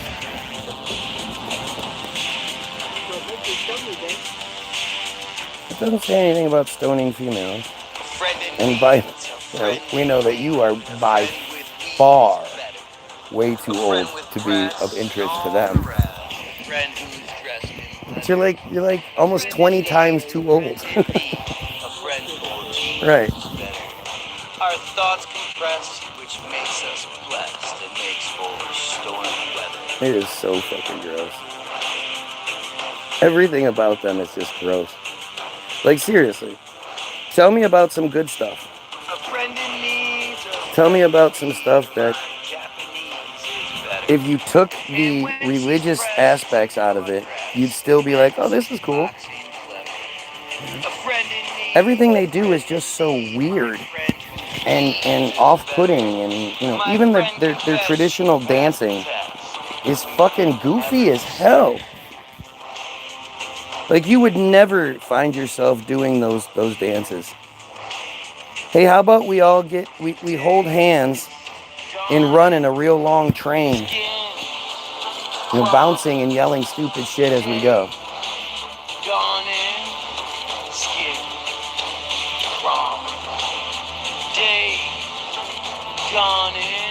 I'm not a big fan of this version. What happens?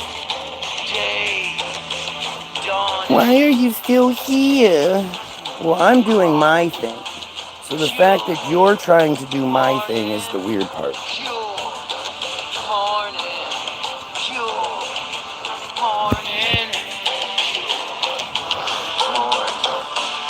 A friend in need's a friend indeed. A friend who will tease is better. Our thoughts compressed, which makes us blessed. Makes for stormy weather. A friend in need's a friend indeed. A friend who leads is better. My friend confessed she passed the test. And never said.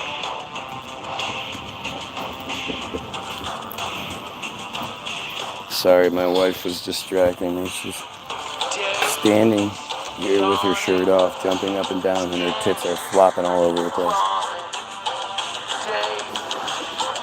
Just right out on the front porch. It's crazy.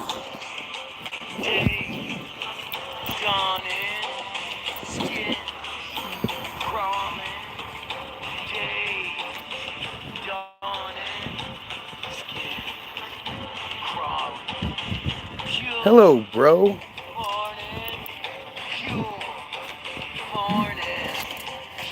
I never say bro. I never do. You'll never hear me say that shit. Especially not in, in a song or in any sort of context where it would matter. Come on, bro. Bro's been ruined. My kids don't even say it because we just make fun of them so much when they do. Not saying they don't say a lot of stupid shit. That they do. But they've gotten past the skibbity stage. Which I admit I miss. Look at this. We're getting lots and lots of north to south-ish chemtrails today. These things never happen. This isn't quite north to south, but it's fucking close. Weird. It's time to go to sleep.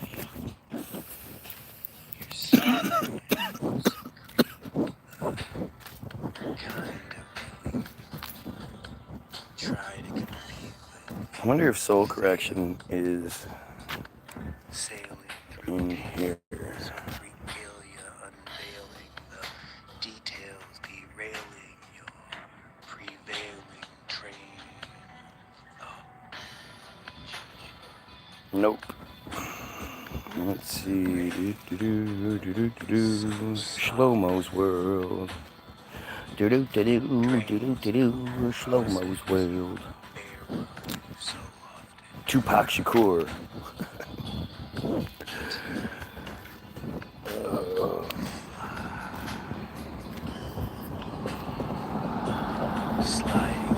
Crazy that it's hidden. How do I keep getting knocked off? Because it's something I'm doing. Imagine how many people would be watching this feed if they weren't getting knocked off. And you know, or if they did get knocked off, they knew to come back because it's just something weird that happens on a feed. Rathbone did a feed last night, and when it started fucking up, people commented on it, and he was like, What do you mean, my feed's messing up? Like it was something he had never experienced. Interesting how he doesn't experience any sort of interference in that regard.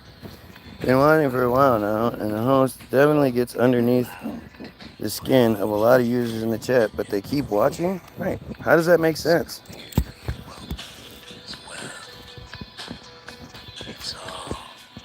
You think I'm being censored? Well, at least you're thinking. I know I can make the argument that I'm being censored much easier than you could make it that I'm not. I mean, seriously, how many people are on YouTube? How many people do this shit and none of this stuff happens to them? In this world, you really shouldn't be unique in any sort of way, right? There's always 8 billion people. There should always be more than one example of what's going on. And yet, with all the different feeds you've ever watched, all the shit you've ever popped into or been sent to or whatever, you never see anything like this. Just like I've been asking for years for the Guy Williams Sucks video, proving that you have some legitimacy and that you're not just some piece of shit friar, where you can tell the world why I'm terrible, what I'm getting wrong, why that is totally normal, natural right there. Just coming up. Remember when I told you they'd be coming up from this area soon? Yeah. You want to take on anything I've ever said, make a video where you, the talking head, tells the camera why I'm a dumbass, and then I'll play it on the feed so everyone can see it. There's the hawk again. Right there. He's screaming this time.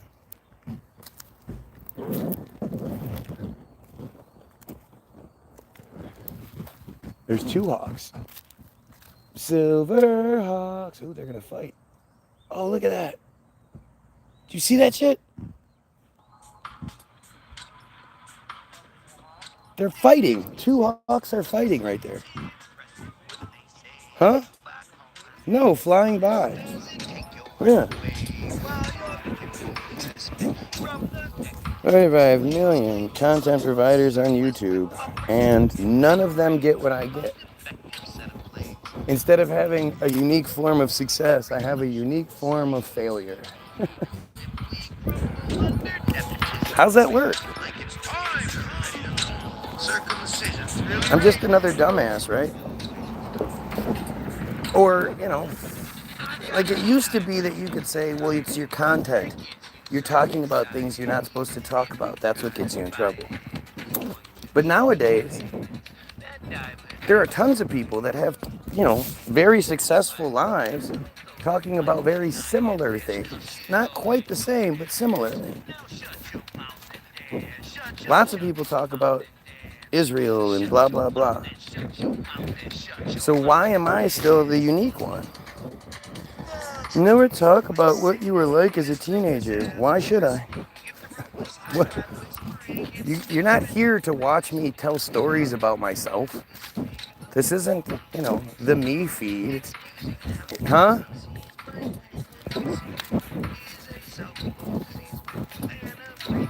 Oh, Clydesdale's?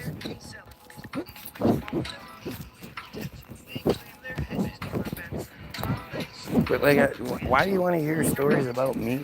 What does that? And I do talk about what it was like growing up being this kind of weirdo a lot of times. But I just don't. You know, if I'm gonna have a platform, that one went through that other chemtrail and blew it apart. What the fuck? But like, I you know, I have a platform. There's people watching me. Why would I want to talk about me and not try to expose the problem? Like, on the off chance that somebody can do something about this, on the off chance that there's somebody here that can actually pull a string, why would I want them to be like, why would I miss that opportunity by talking about myself? At the end of the day, I don't fucking matter. It's not about me. It's about stopping the children from being raped. If a contemporary of mine happens to be able to achieve the goal I can't achieve, they don't need to give me any credit. They achieved the goal. I thought you had some good insight for young people today. I'm sure I do. And again, we talk about it all the time. But the reality is, it's the same sort of thought process. It's universal.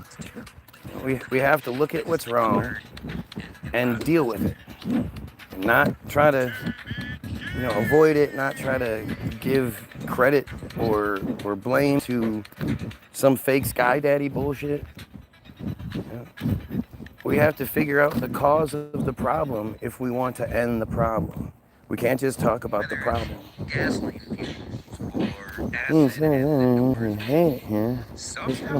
They don't. They never do. They're here because they're supposed to be here. They have a job to do. They're trying to earn points. They're trying to get badges and shit. Much of this is act.il. It's young people on social media. Say do the right thing. No matter what, do the right thing. Whether you're going to benefit from it or not, do the right thing. You find a wallet on the ground with $1,000 in it. Make sure you get that wallet to whoever it is with that $1,000 in it. It could probably make your life a lot easier. Having that $1,000, it'd probably be, inconvenient for you to get it to them. But you don't know. That person might need that $1,000 more than you. Or they might be rich and not even give a shit about it. But still, you need to do the right thing. Always do the right thing. That's about it. Do the right thing really does cover a lot of ground.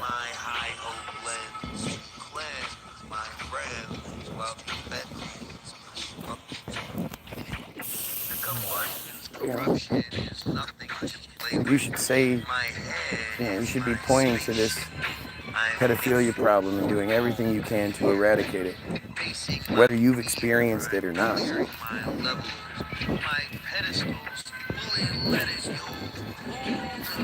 I think you look like a blonde-haired, blue-eyed Viking. Does it bother you what other people think about you?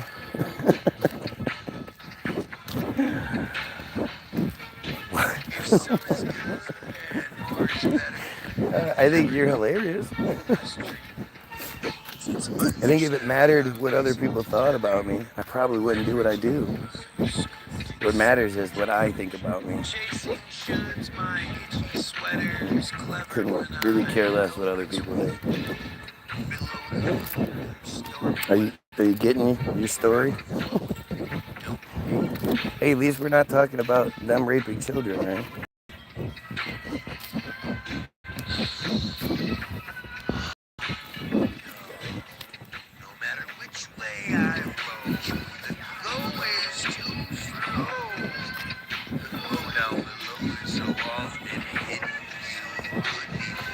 Yep, I'm homeless. That's why I have a phone and cord plugged in this. Yep, I'm homeless. Because that compares to Miss Nana.54. If you travel back in time, meet any famous person, who would it be? I don't do that shit. I couldn't care less. Hypotheticals are stupid. There's way too many more important things to talk about than goofy ass hypotheticals.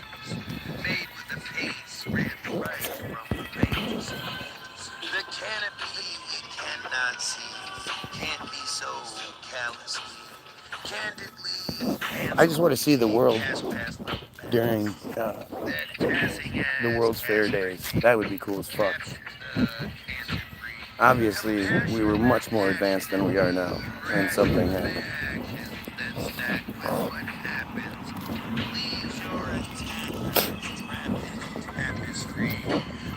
Yes, we are sprayed constantly around here, but we are also 40 miles or so away from Selfridge Air Force Base, so that kind of makes sense. Why are you so laid back? No idea. And especially on here. Like, I know what I'm doing is the right thing. I'm saying the right thing. So anybody that opposes me must be a real big piece of shit. So why would I care about what some big giant piece of shit has to say?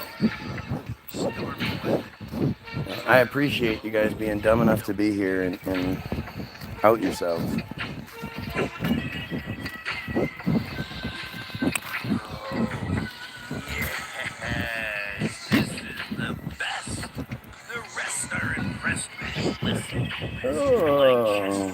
Oh, I'm an evil man, blah, blah. Look at that shit. Like, the dude can't even fucking... He's a nutbag.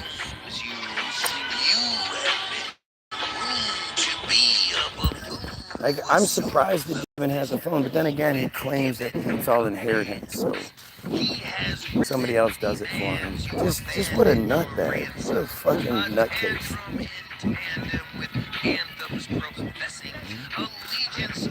It's so crazy. And then, you know, to be so obsessed with something but never, like, actually look into it. Only know a very purposefully manufactured version so it fits your narrative. It's fucking weird. Well, I'm furious. What are you talking about? I'm absolutely furious. I'm not happy at all.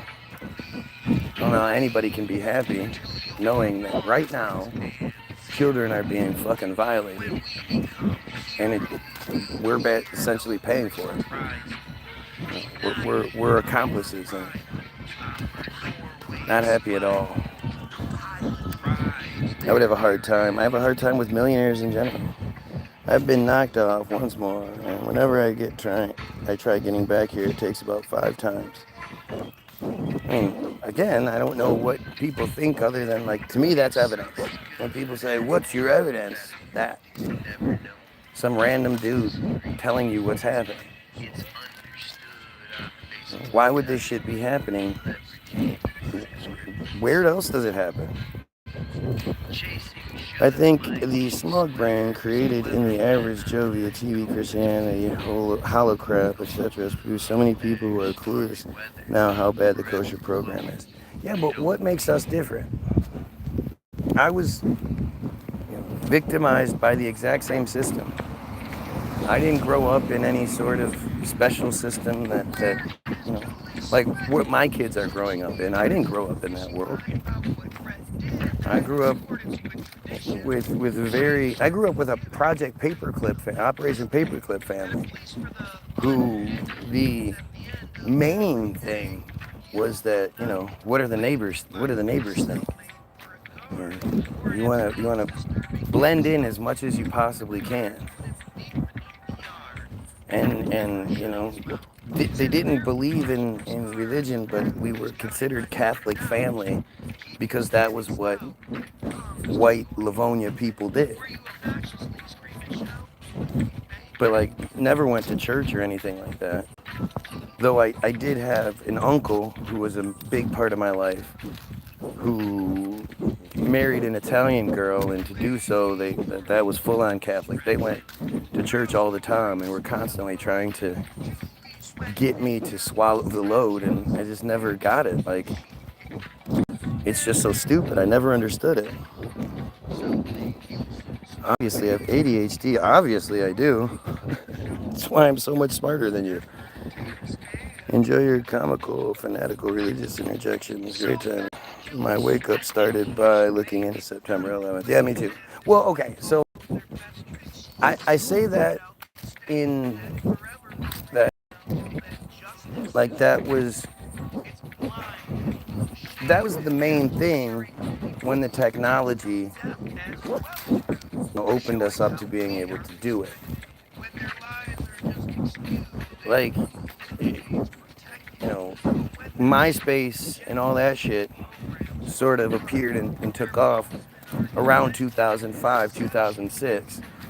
And it was the September 11th videos, and like now we think back on September 11th and we think about it with those images in our head, and we think about it as if we've had that access ever since it happened, but we didn't.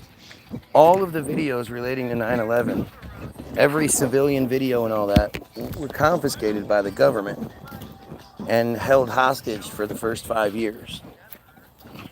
So it was that time when it coincided with the digital age beginning, like really taking off. And so 9/11 was sort of my beginning into the conspiracy side of things.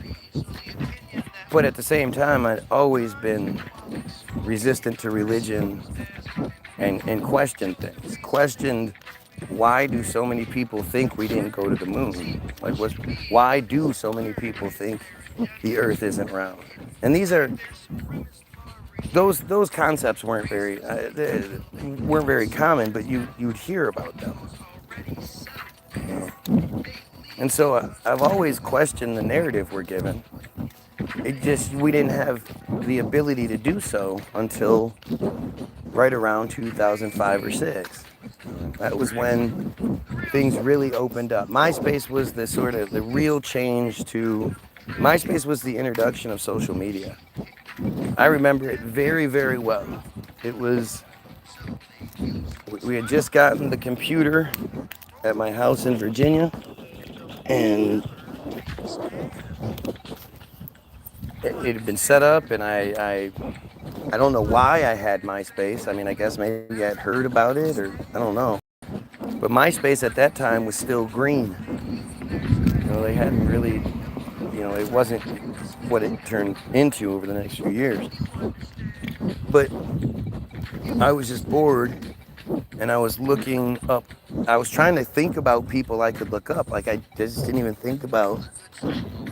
I couldn't remember names and shit. I couldn't think of anybody I actually wanted to talk to from my old life. And so I looked up my buddy Scott Harz from 8th grade, Haarz, and his page was all 9/11 shit. And I was like, what the fuck? I was actually upset with him. I was like, because I had recently written the song Patriotism that you can hear if you find the My Head Radio SoundCloud. Is it SoundCloud? I think it's SoundCloud. But the song Patriotism, the poem Patriotism, was about, you might not like Bush, but we as a country voted him in, so we need to stand behind him because it makes us look bad to the rest of the world, those Arabs that want to kill us, those 9/11 Arabs that want to kill us. Like, I was fully part of that. And so when I stumbled across my buddy's page and I initially saw it, I was like, dude, come on, like, fuck. You're gonna be one of these crazy conspiracy people who says this. Wait, what is this? And I started clicking on some of the stuff. And I'm looking at the Thermate videos, and I think Loose Change, the first Loose Change had been introduced by that point. And just like with anything else, I'll believe something until you show me something that contradicts that belief. And once you show me something that contradicts the belief or makes my belief moot, I'm not the type of person that wants to just keep believing it, so I'm going to ignore the evidence. And when I started watching all the 9/11 videos, it was like obvious to me. At the very least, why do these things exist and you never hear about them? And that was sort of the beginning, I think. Again, I just think it was more so the timing of YouTube and MySpace and all these different things sort of appearing on the social lexicon that allowed us to connect with our fellow Goyim and you know, people making videos and all that shit where the thing about truther stuff is that truther stuff always answers questions, always, you know, fills the holes that the official narrative provides and doesn't even begin to try to answer for. And back then, you know, back before the control shit that's in there now, like you could actually find some really great videos on YouTube. There wasn't all the regulation, like they totally underestimated us. They didn't think the Goyim would be out there blowing apart all of their fucking shit. While at the same time, you know, they were producing a lot of conspiracy shit. All of the UFO alien bullshit. You know, that's all them. That's all the CIA and that's all the system. Kicked out of here. People quit coming back. Yeah, exactly.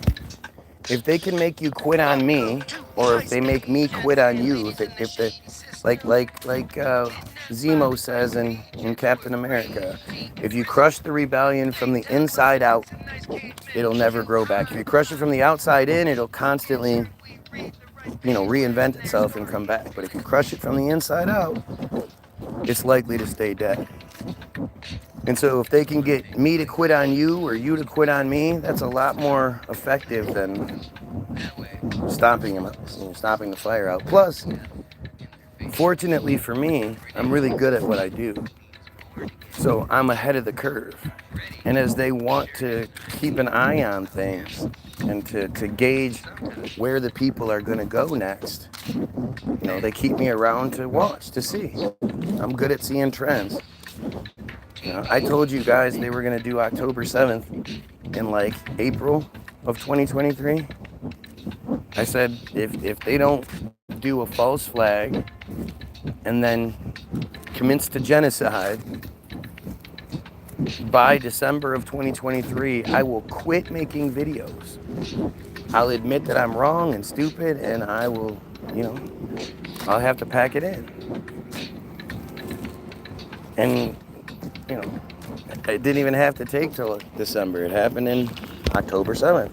And I even, you know, I was telling you, based on the September 30th admission of Israel into the visa waiver program, like, here we go. Now just give it a couple of months for them to bring the people that want to come here, and then they're going to really start the fire.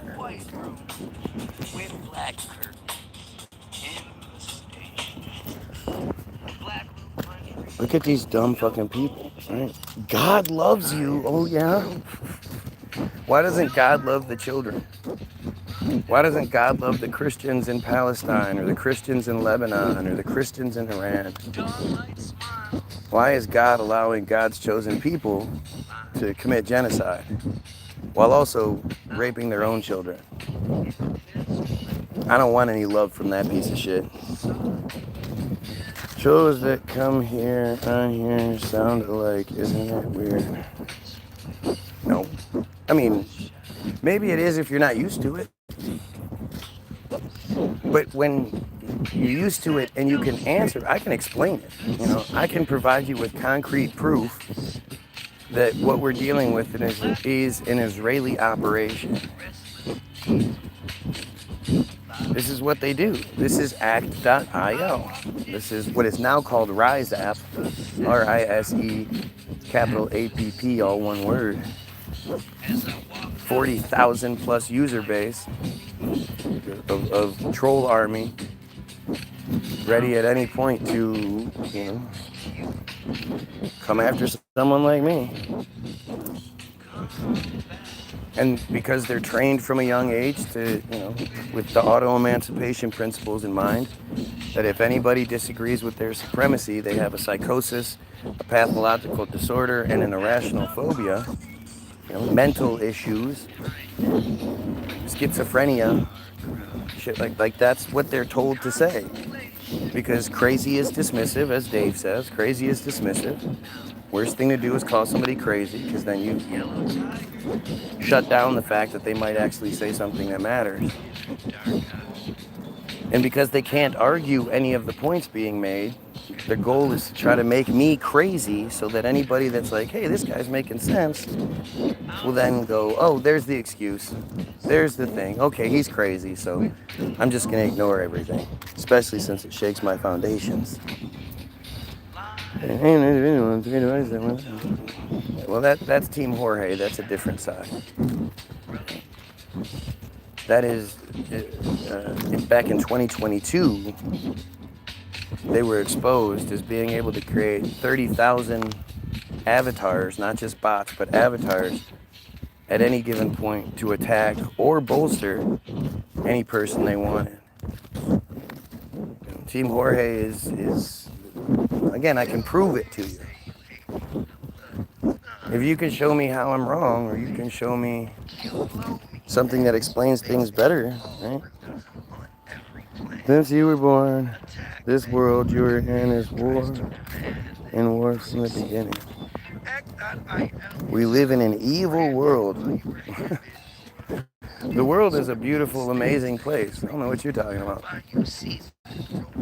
The world is incredible. Our historical narrative is incredible. It's the chosen, the themish control of that information, of this world, that is the real problem. Hey there, sexy man. You come to break some more of my appliances? You come to break some more of my appliances? The shower. Yeah, the shower head. Nothing, went to adjust it. Remember when you turned it and it cracked and we were like, what was that? Turns out it snapped right off. We just didn't realize it at the time. How long has it been? Why didn't you wait till now? I didn't wait till now. She said, remember what Larry said? Larry told you, yeah, you're supposed to come back anyway. But she said, Larry told you she's not interested in fixing anything, so we're not gonna. Remember you said you were going to find matching handles or whatever. Come on, Lawrence. Lawrence. Isn't that what Larry's short for? What? Lawrence. There. Yeah. Or Larold. You usually call me Leaky. Ew. Leaky, yeah. You might want to get that looked at.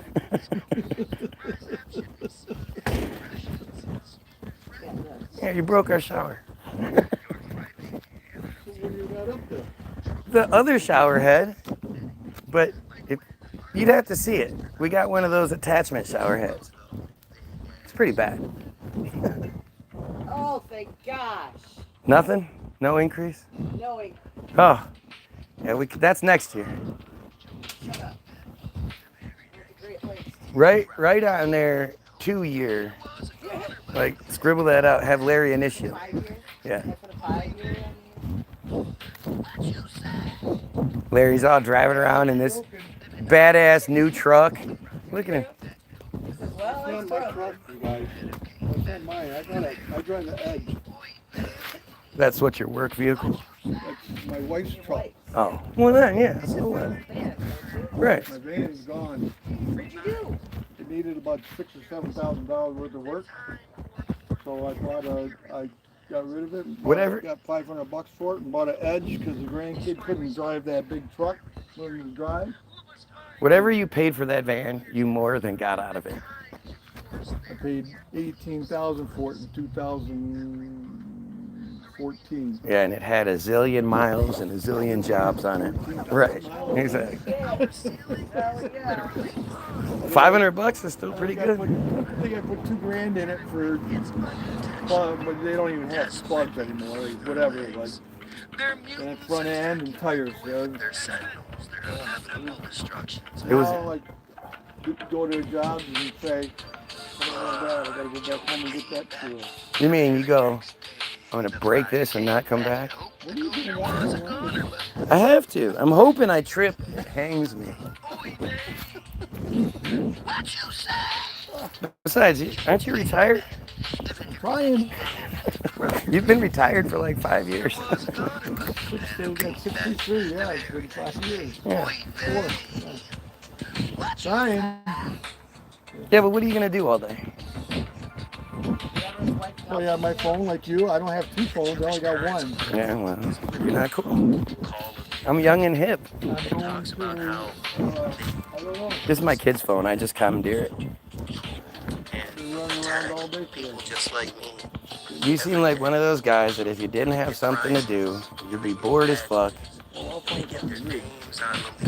For a minute, for like 2 months, you could find stuff to do, but then after that, you'd be bored. Like when Mel, remember when Mel sold the diner? Remember? I know you watched that. I know that's that show, right? Was that the Kiss My Grits? Yeah. Mel sold the diner and thought he was gonna golf and go to the track all day, and within a few days, a few weeks, he's back begging to buy the diner back because he's so bored. Kind of look like Mel now that I think about I it. won't go to the track. Okay, so as far as the You don't want to give stuff away. I got 2 pens here.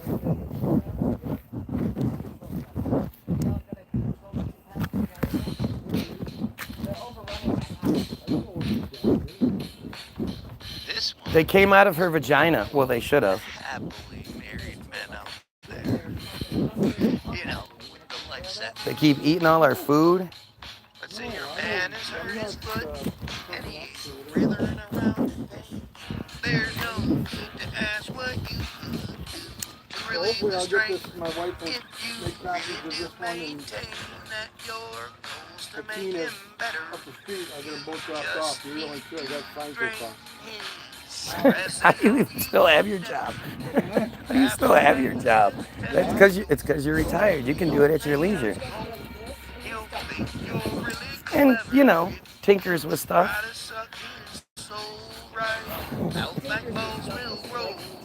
He's a tinkerer and a tinkler. Apparently, that's what he said earlier. They call him Leaky.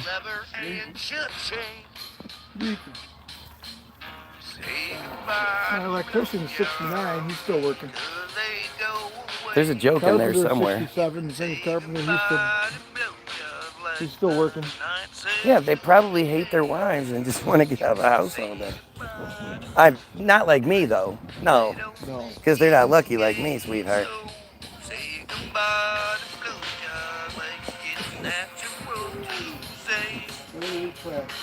I'm good.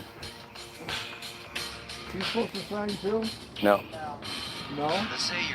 she can kick me out anytime she wants to. I have no legal recourse. I know. Don't fuck with those Greeks. Holds me hostage. Wink, wink, wink, wink. He's gone from hard to soft like an addict who abuses everything. He's going like the bruises remain. You're like a stereotype. You move all slow. Oh man, I'm just running around all down, so busy. Driving in that thing. I drive. Oh, Then I had to meet the heating guy. Then I had to go open up a house, turn the air on, and pull the fuses because I got the keys and she's not home, so we can go fix the air. It's only been 6 weeks. He's had no air. so after 6 weeks, you finally got over to it. I know. I saw the guy. You like it there? Say goodbye to Belgium like the night says to the day. He's telling you, he doesn't care. Goodbye to Belgium like they don't you gay. So say goodbye to Belgium like it's natural If to it, say. if it doesn't happen today, he'll forget. Let's say your man's a great one. He's not the type to cheat. He makes you feel amazing. Ain't no one else can beat. I'm gonna bet you didn't. What do you want? You want Treating them like Can't we just buy the one we want and then take it off the rent? females who reverse and try to. No, we got a good hand holder. Well, I mean, usually they come together. So if we just bought it like $60 or whatever it is, Would we just take that off the rent? Oh, yeah. Bitches broke your promise when you lost your paycheck cash.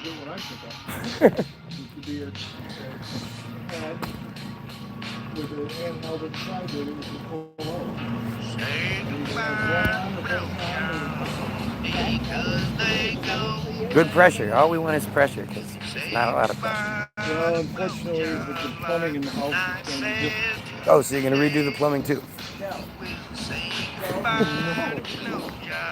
Going to office. Oh, well. Try to get this today because I told her I'd have hers back today. So We always are. in the mailbox. What if I'm here to intercept it? Hey, you can't go in our mailbox. What are you doing? Oh my God. I don't see your name on that lease. Thank you. What's up, Karen?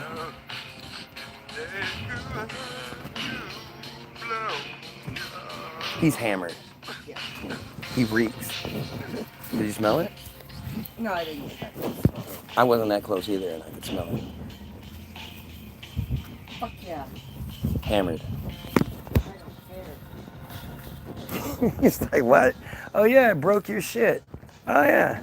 Well, hopefully I get to that, huh? It's only been like 3 months. This year's another public service announcement. Good thing in another month or two we'll be calling for the plumber. These cops hate to kill you.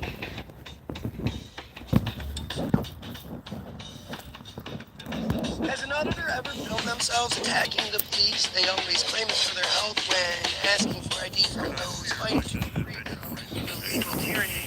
So often used by boys and blues to kill the chivalry. Born again narrative. Okay, see, the thing about all of it is it's not from any time other than very recently. You know, if it's 200 years, you know, I'd be surprised. You can't blame Agent Orange for the thorns within his crown. You can't blame the Blue Line Gang for the games they fuck around. Clearly, the world was a different place in as late as like 1920, 1930, 1941 to 43 when they supposedly built the Pentagon. There's a reason why our grandparents refused to talk about the shit. And I don't care how arrogant you are in thinking your grandma, no, not my grandma. My grams will tell me the truth. If grams thought telling you the truth would get you eradicated, she wouldn't tell you because she loves you so much. The orphan train thing is real. You can't just say there's orphan trains but not ask, where the fuck did all the orphans come from? Incubator babies and all that other shit. It's real. At least it's real in the historical narrative we're given. And then the evidence that still exists to this day. The evidence we all live on top of. The fact that everywhere you are, there are tunnels underneath. There are, you know, gas lines and sewer lines and all that shit.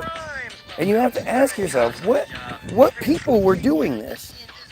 It's not like it's the people of today with the technology we have today. We're talking about people who, you know, could barely do anything. You know, the first ever like race with cars, where it was like a NASCAR style thing, was won by going 11 miles per hour. Because they thought if you went any faster, your face would peel off. Nothing. How you doing today? Good. So you just going for the walk? Do you have to do the walk because it tracks you or something? But I gotta walk this way. No one in our society. No, you could actually cross right here. No robbers, nothing. But your salary, right? You're not paid by the hour. Oh yeah, walk all day, girl.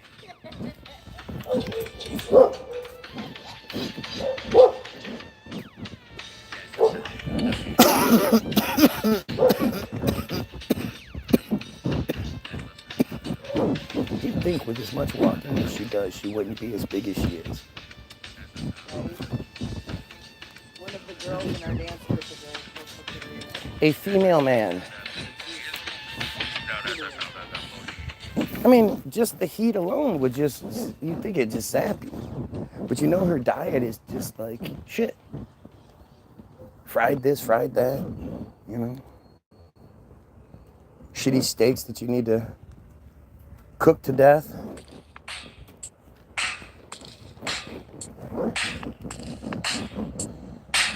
There's a disgusting disease affecting us all, whether down on your knees, big or small, short or tall, called skinny or fat. If you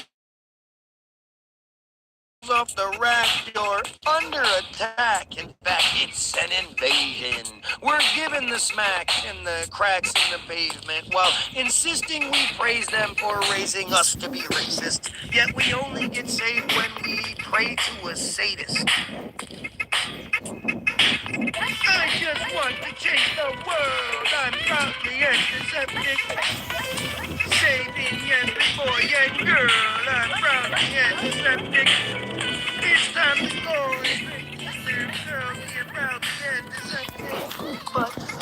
Right there and over there. Wow, they're coming from the east today like they never do. And from the south.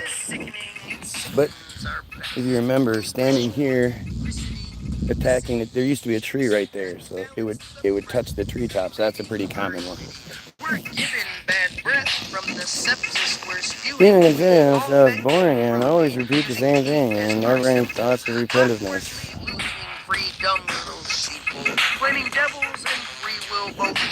Most people who are born again are that way because they were drunks or drug addicts or they went to jail or something like that. They never had everything going for them in their life. Everything was good. And then they discovered Christianity somehow. It's always born out of tragedy. It's always born out of you being at the fucking worst point in your life. And then you need some excuses. And this way you don't have to take accountability and responsibility for it. You blame the devil. I have the best idea. Randomly squawking words. Ken's a dumbass. He's insane. He's insane. Netanyahu's is the answer. If we capture all the dancers who filmed and watched the towers drop, we fracture silly standards, cutting notches from the top to the bottoms of the plot, cropping up every silly picture. So let me ask the Christian props. Simple question. Is there a reason, shouts and whispers? Ken's not rethinking shit. He's insane. Palestinians He doesn't think about anything. It's just like, it just exists. Asking why it seems this shouldn't be so hard. Yet the Like, gods if you just look, you see, none of this is just natural cloud formation. It's all spray. This would be a clear blue sky day without all this spray. Ken provides comedy for me. Yeah, it's because you read it. I don't even read it. 90% of what Ken says, I ignore. Saying hi and maybe ask him why he lies. You know, every once in a while I'll catch something because I look down. And it's, you know, it's always fucking just straight up stupidity.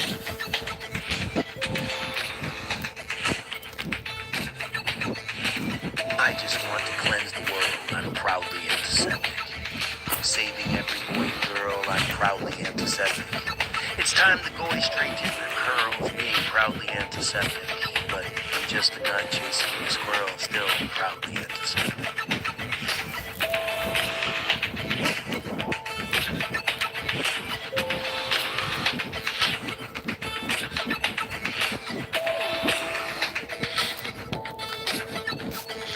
Nine viewers, 12 likes. Makes sense, doesn't it?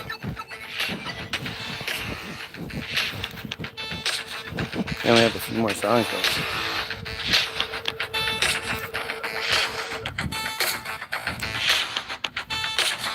Damn it, why does it do that? Ken is always here. Don't you think that's weird? Why would Ken always be here? There's nothing else in his life but me. Because if I'm here, if I go live, he's here. He drops whatever else he might be doing so he can come here and cry. It's weird. It just goes to show you how important I am.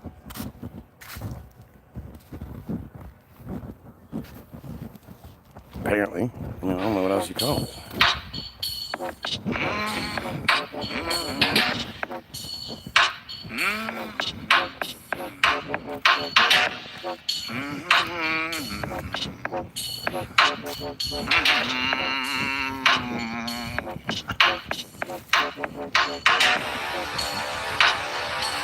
Yeah, I can't see where you're coming from, but Come on, who knows this? I know just where you're running from. And what matters ain't the who's baddest, but the ones who stop you from falling from your ladder when you're feeling like you're feeling and doing things just to please your crowd. When I love you, the way I love you, and suffer, but I ain't gonna cut you, 'cause this ain't no place for no hero. This ain't no place for no better man. This ain't no Nope, nothing coming out of that plane.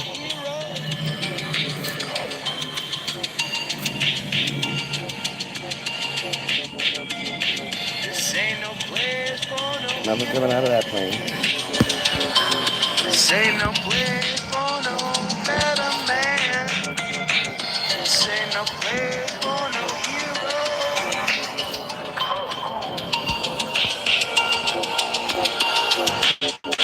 We have yet another Jewish person here. Close my eyes. Where are the thousands of viewers to make the organic nature of that Think about possible? and your mother giving up. They haven't been told what to say. That the new update is the wasp spray. That'll last for a week or two, and then they'll get told to say something else.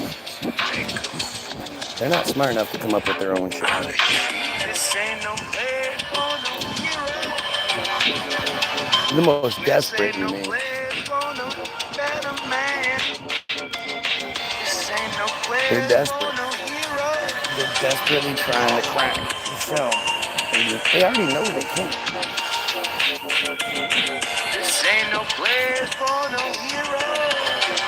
They can talk all the shit they want. This ain't no place for no If they look like me at my age, if they have a wife that looks as good as mine at her age, you know, good for them. But considering they're all friars, ugly little trolls with micro penises, I got nothing to worry about. Like the day I let some micro penis make me feel bad, especially, you know, you go, well, look at their lives. They had their shit given to them. They didn't earn anything. They're not creative. They don't create anything. Show me your music that's better than mine. I'd love to see it. Make the Guy William Sucks video. Right? Get any sort of credibility you can. Select the state of non-tolerance while Huh? chewing the crab, the one that laughs last. What? We're not here to negotiate or complicate. Just make sure your exit's fast. The typewriter. This is a weird song. Though, my friend, we're chasing the hand. Charles wrote the lyrics. I recorded them.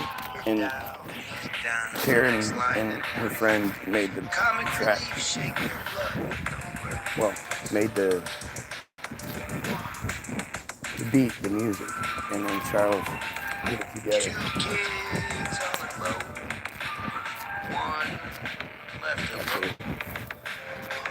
Man, it's so bad today. And it's like it's so much hotter now that this spray is in the air and the sun is like beaming through it. Like if you spray yourself with mist while you're tanning, it makes the tan stronger. That's what it feels like.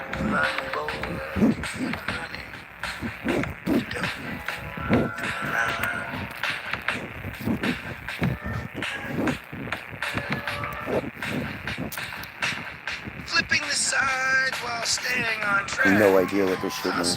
Task keep arising. The shadow reveals When When he had received the drink, Jesus says, "It is finished." With that, he bowed his head and gave up his spirit. What the fuck does that even? Oh, I love when you start quoting shit. It just makes it more, more confusing, dumber. You're just fucking stupid. That is a Christ reference, not Jesus himself. Why do you get religious sayings? Why don't you get religious sayings? Because they're not Christian. They're Jews. They're Jews pretending to be Christian. And they're doing their best to try to fake it till they make it. But they're just trying to present themselves as something they're not. And it's a great way to know who's who. We got 2 more songs left and I'm out of here.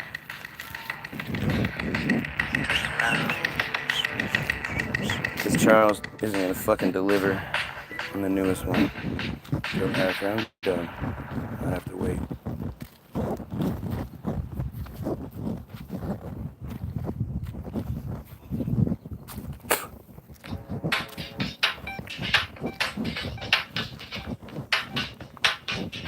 Has anyone holding a camera ever attacked a cop to justify their paranoia when you try to film their stop, acting like they're Tony Danza, asking who's the boss on top of denying Goyim TO, hiding every call they drop, since they always seem to flop, flipping out and acting foul, yet filming lawlessness is not a reason for those dogs to growl.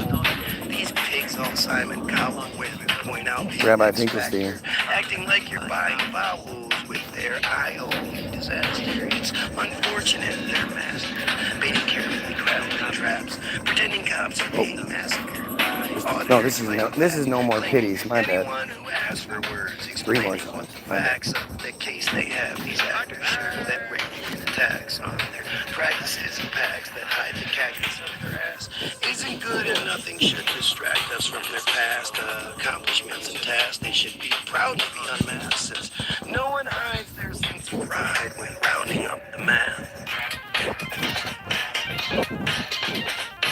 This pig knows our right. This pig says that we have none. This pig always picks a fight when filming. There's another new one. This pig likes I don't know us which way it's right. going. These pigs have no oversight, and the cameras see the sun. And this little pig went wee, all the way home.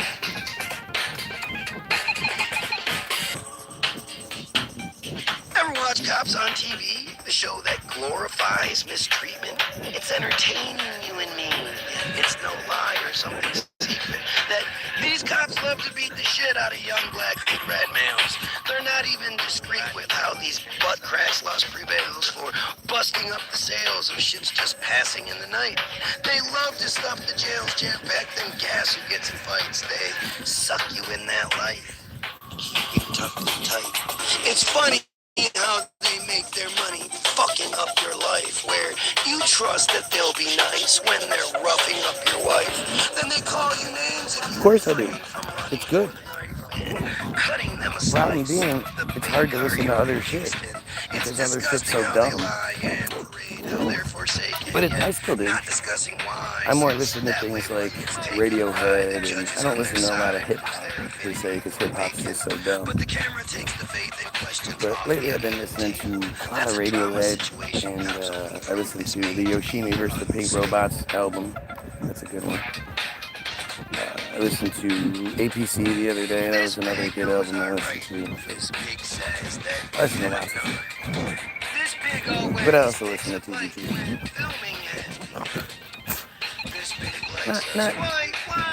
Not usually. Actually, it's off stream. Not think about it. Not nearly as much as you think. I listen to it so much on stream. It's not like I'm gonna sit here and listen. That's the only thing I'm gonna listen to. But I do. I hate cops as much as they hate accountability. The blocks they always chop should show civilians just how willing they call us the props. Just villains for the killing.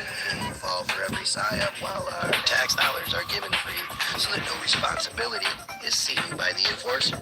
With qualified immunity and 6 whole months of court forces. They decide who of us is really free, and if you happen to report it, they'll smite you like their Billy C.L.U.B. so enormous that Their you won't Billy see the shortness C.L.U.B. indicative of their chivalry.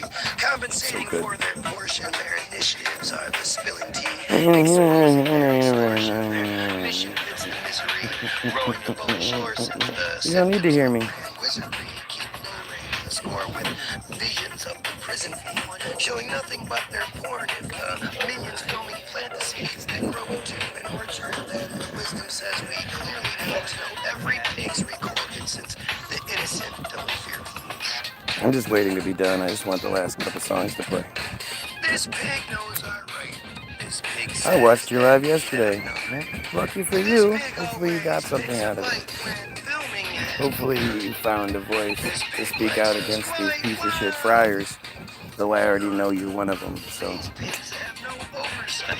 And cameras. And this little piggy went wee. Oh, wait.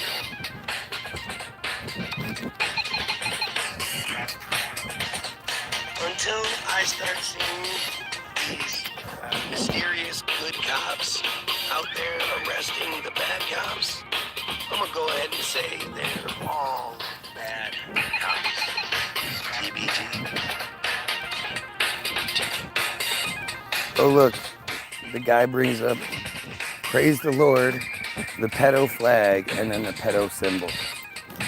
If that doesn't tell you who these fucking pieces of shit really are,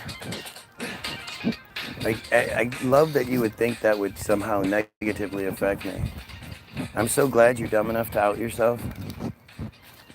Just know that you will pay for it. It will happen. We appreciate it.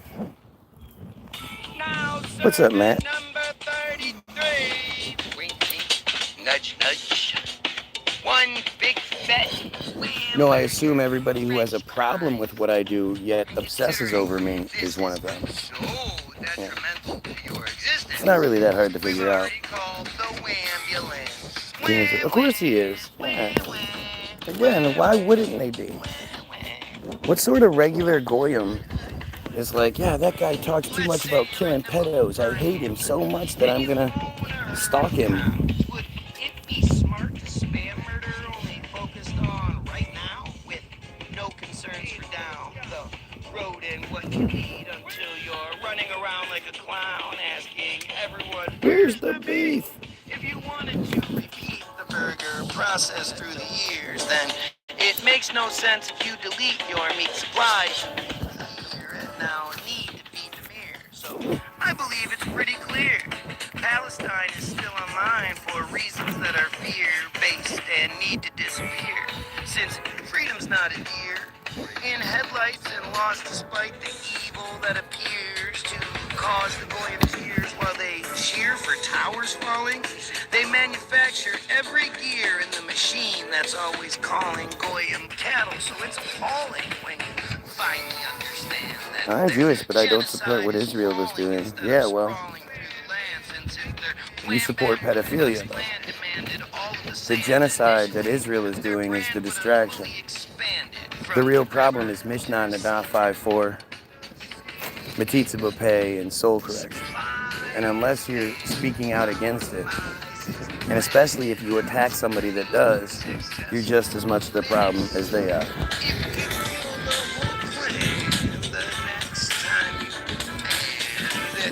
If you love them, go download them for yourself. It's free. All you gotta do is go to the website, www.the-bilderberg, bilderberg-group.com. Click download and ask you how much you want to pay. You can click 0 and it's all free. You can donate, which is always appreciated. But blood libel, in fact, is our word. So why would you talk about Bible verses, but you're not well versed? What part don't you understand, crazy crew? Crazy crew. 1 year, 52 subscribers. You kicking ass. I would think there would be, Jews would be fighting over themselves to support me. Right? I say the number one most important thing in this world is protecting Jewish children. More so than stopping the genocide, more so than stopping the chemtrails or anything like that. We need to protect the Jewish children. Why don't I get support from the Jews?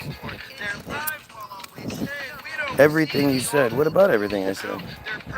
Are you going to pretend like you don't know what I'm talking about?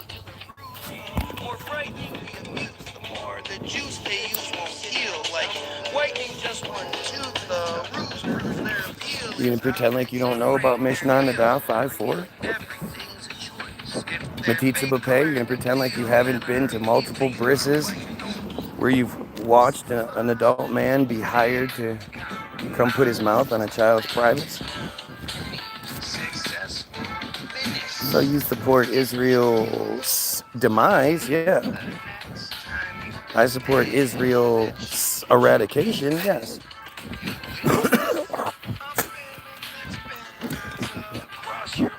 I support nothing you. I think your disgusting cult needs to be eradicated. I hope you're a big enough person that you agree and you don't need to be considered in that group, but chances are they aren't trolls but paid operators paid to dismiss, distract, and misinform us of lies. They're just desperate. That's all. They're just desperate. When their normal tactics don't work, they have to go deeper. They have to try harder. And more than anything, they feel attacked themselves. You know, it's hard to stay cool when you're being outed as the piece of shit in the conversation. Every single one of them that doesn't come in and say, you're right, we need to protect the Jewish children, make you wonder who it is, what they're doing.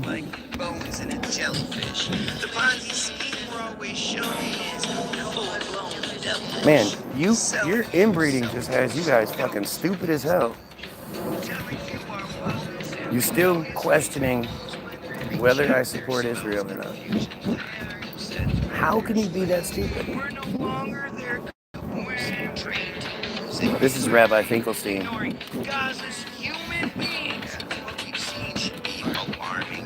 Staggering the killings, what's called Israeli sustainable farming.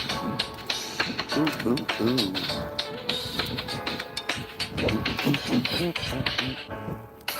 All right, one more song after this.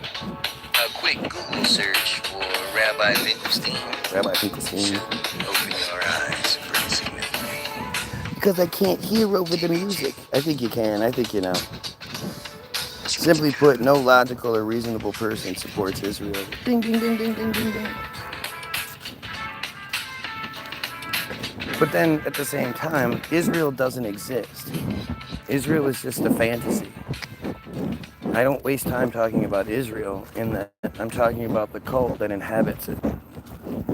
It's not Zionism. Zionism is just it's the word they give us. It's the word we're allowed to say. Guy won't stop. Guy won't stop.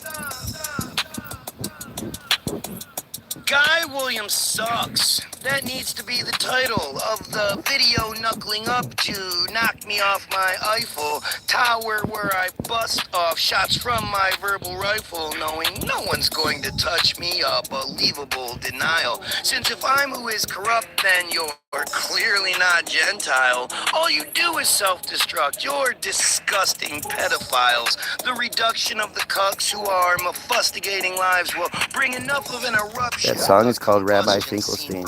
This one is called Flux Billion. Right? No, this one's called Guy Williams Sucks.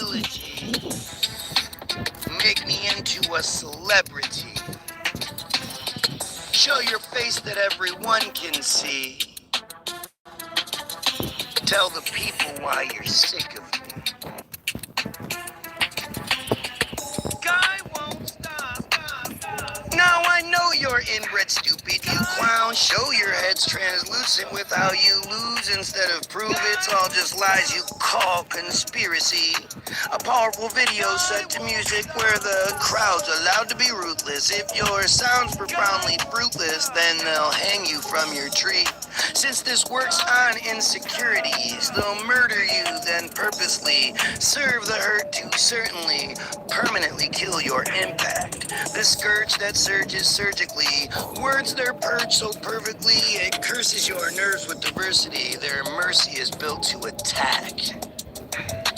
If you want some credibility, make me into a celebrity. Show your face so everyone can see.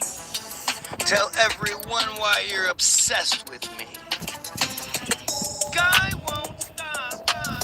I've been begging you for years. Stop pegging each other and spear me with everything you clearly fear about me. And make the video where you're setting the stage to steer those regretting the way we revere. The netting that always seems to appear to keep us focused on the ditty. So we only show them pity, though we know they don't deserve it.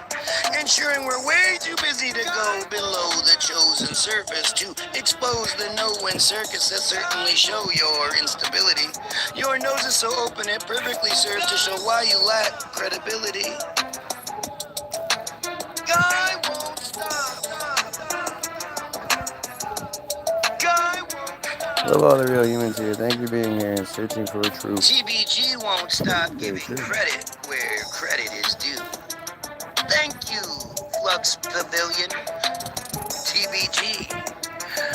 TBG.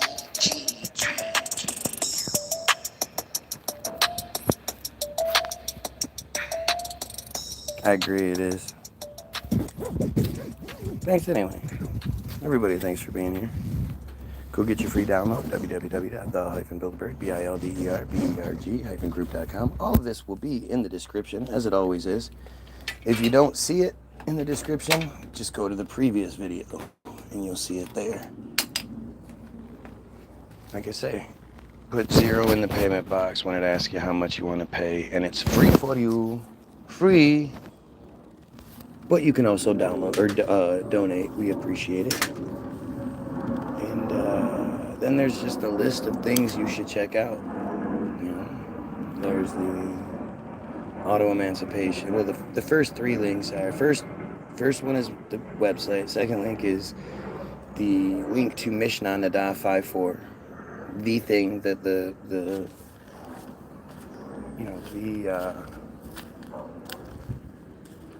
wall. Nothing is worse or more important to stop than Mishnah Nada 5:4. The third link is to Hollywoodism, the most important film ever made.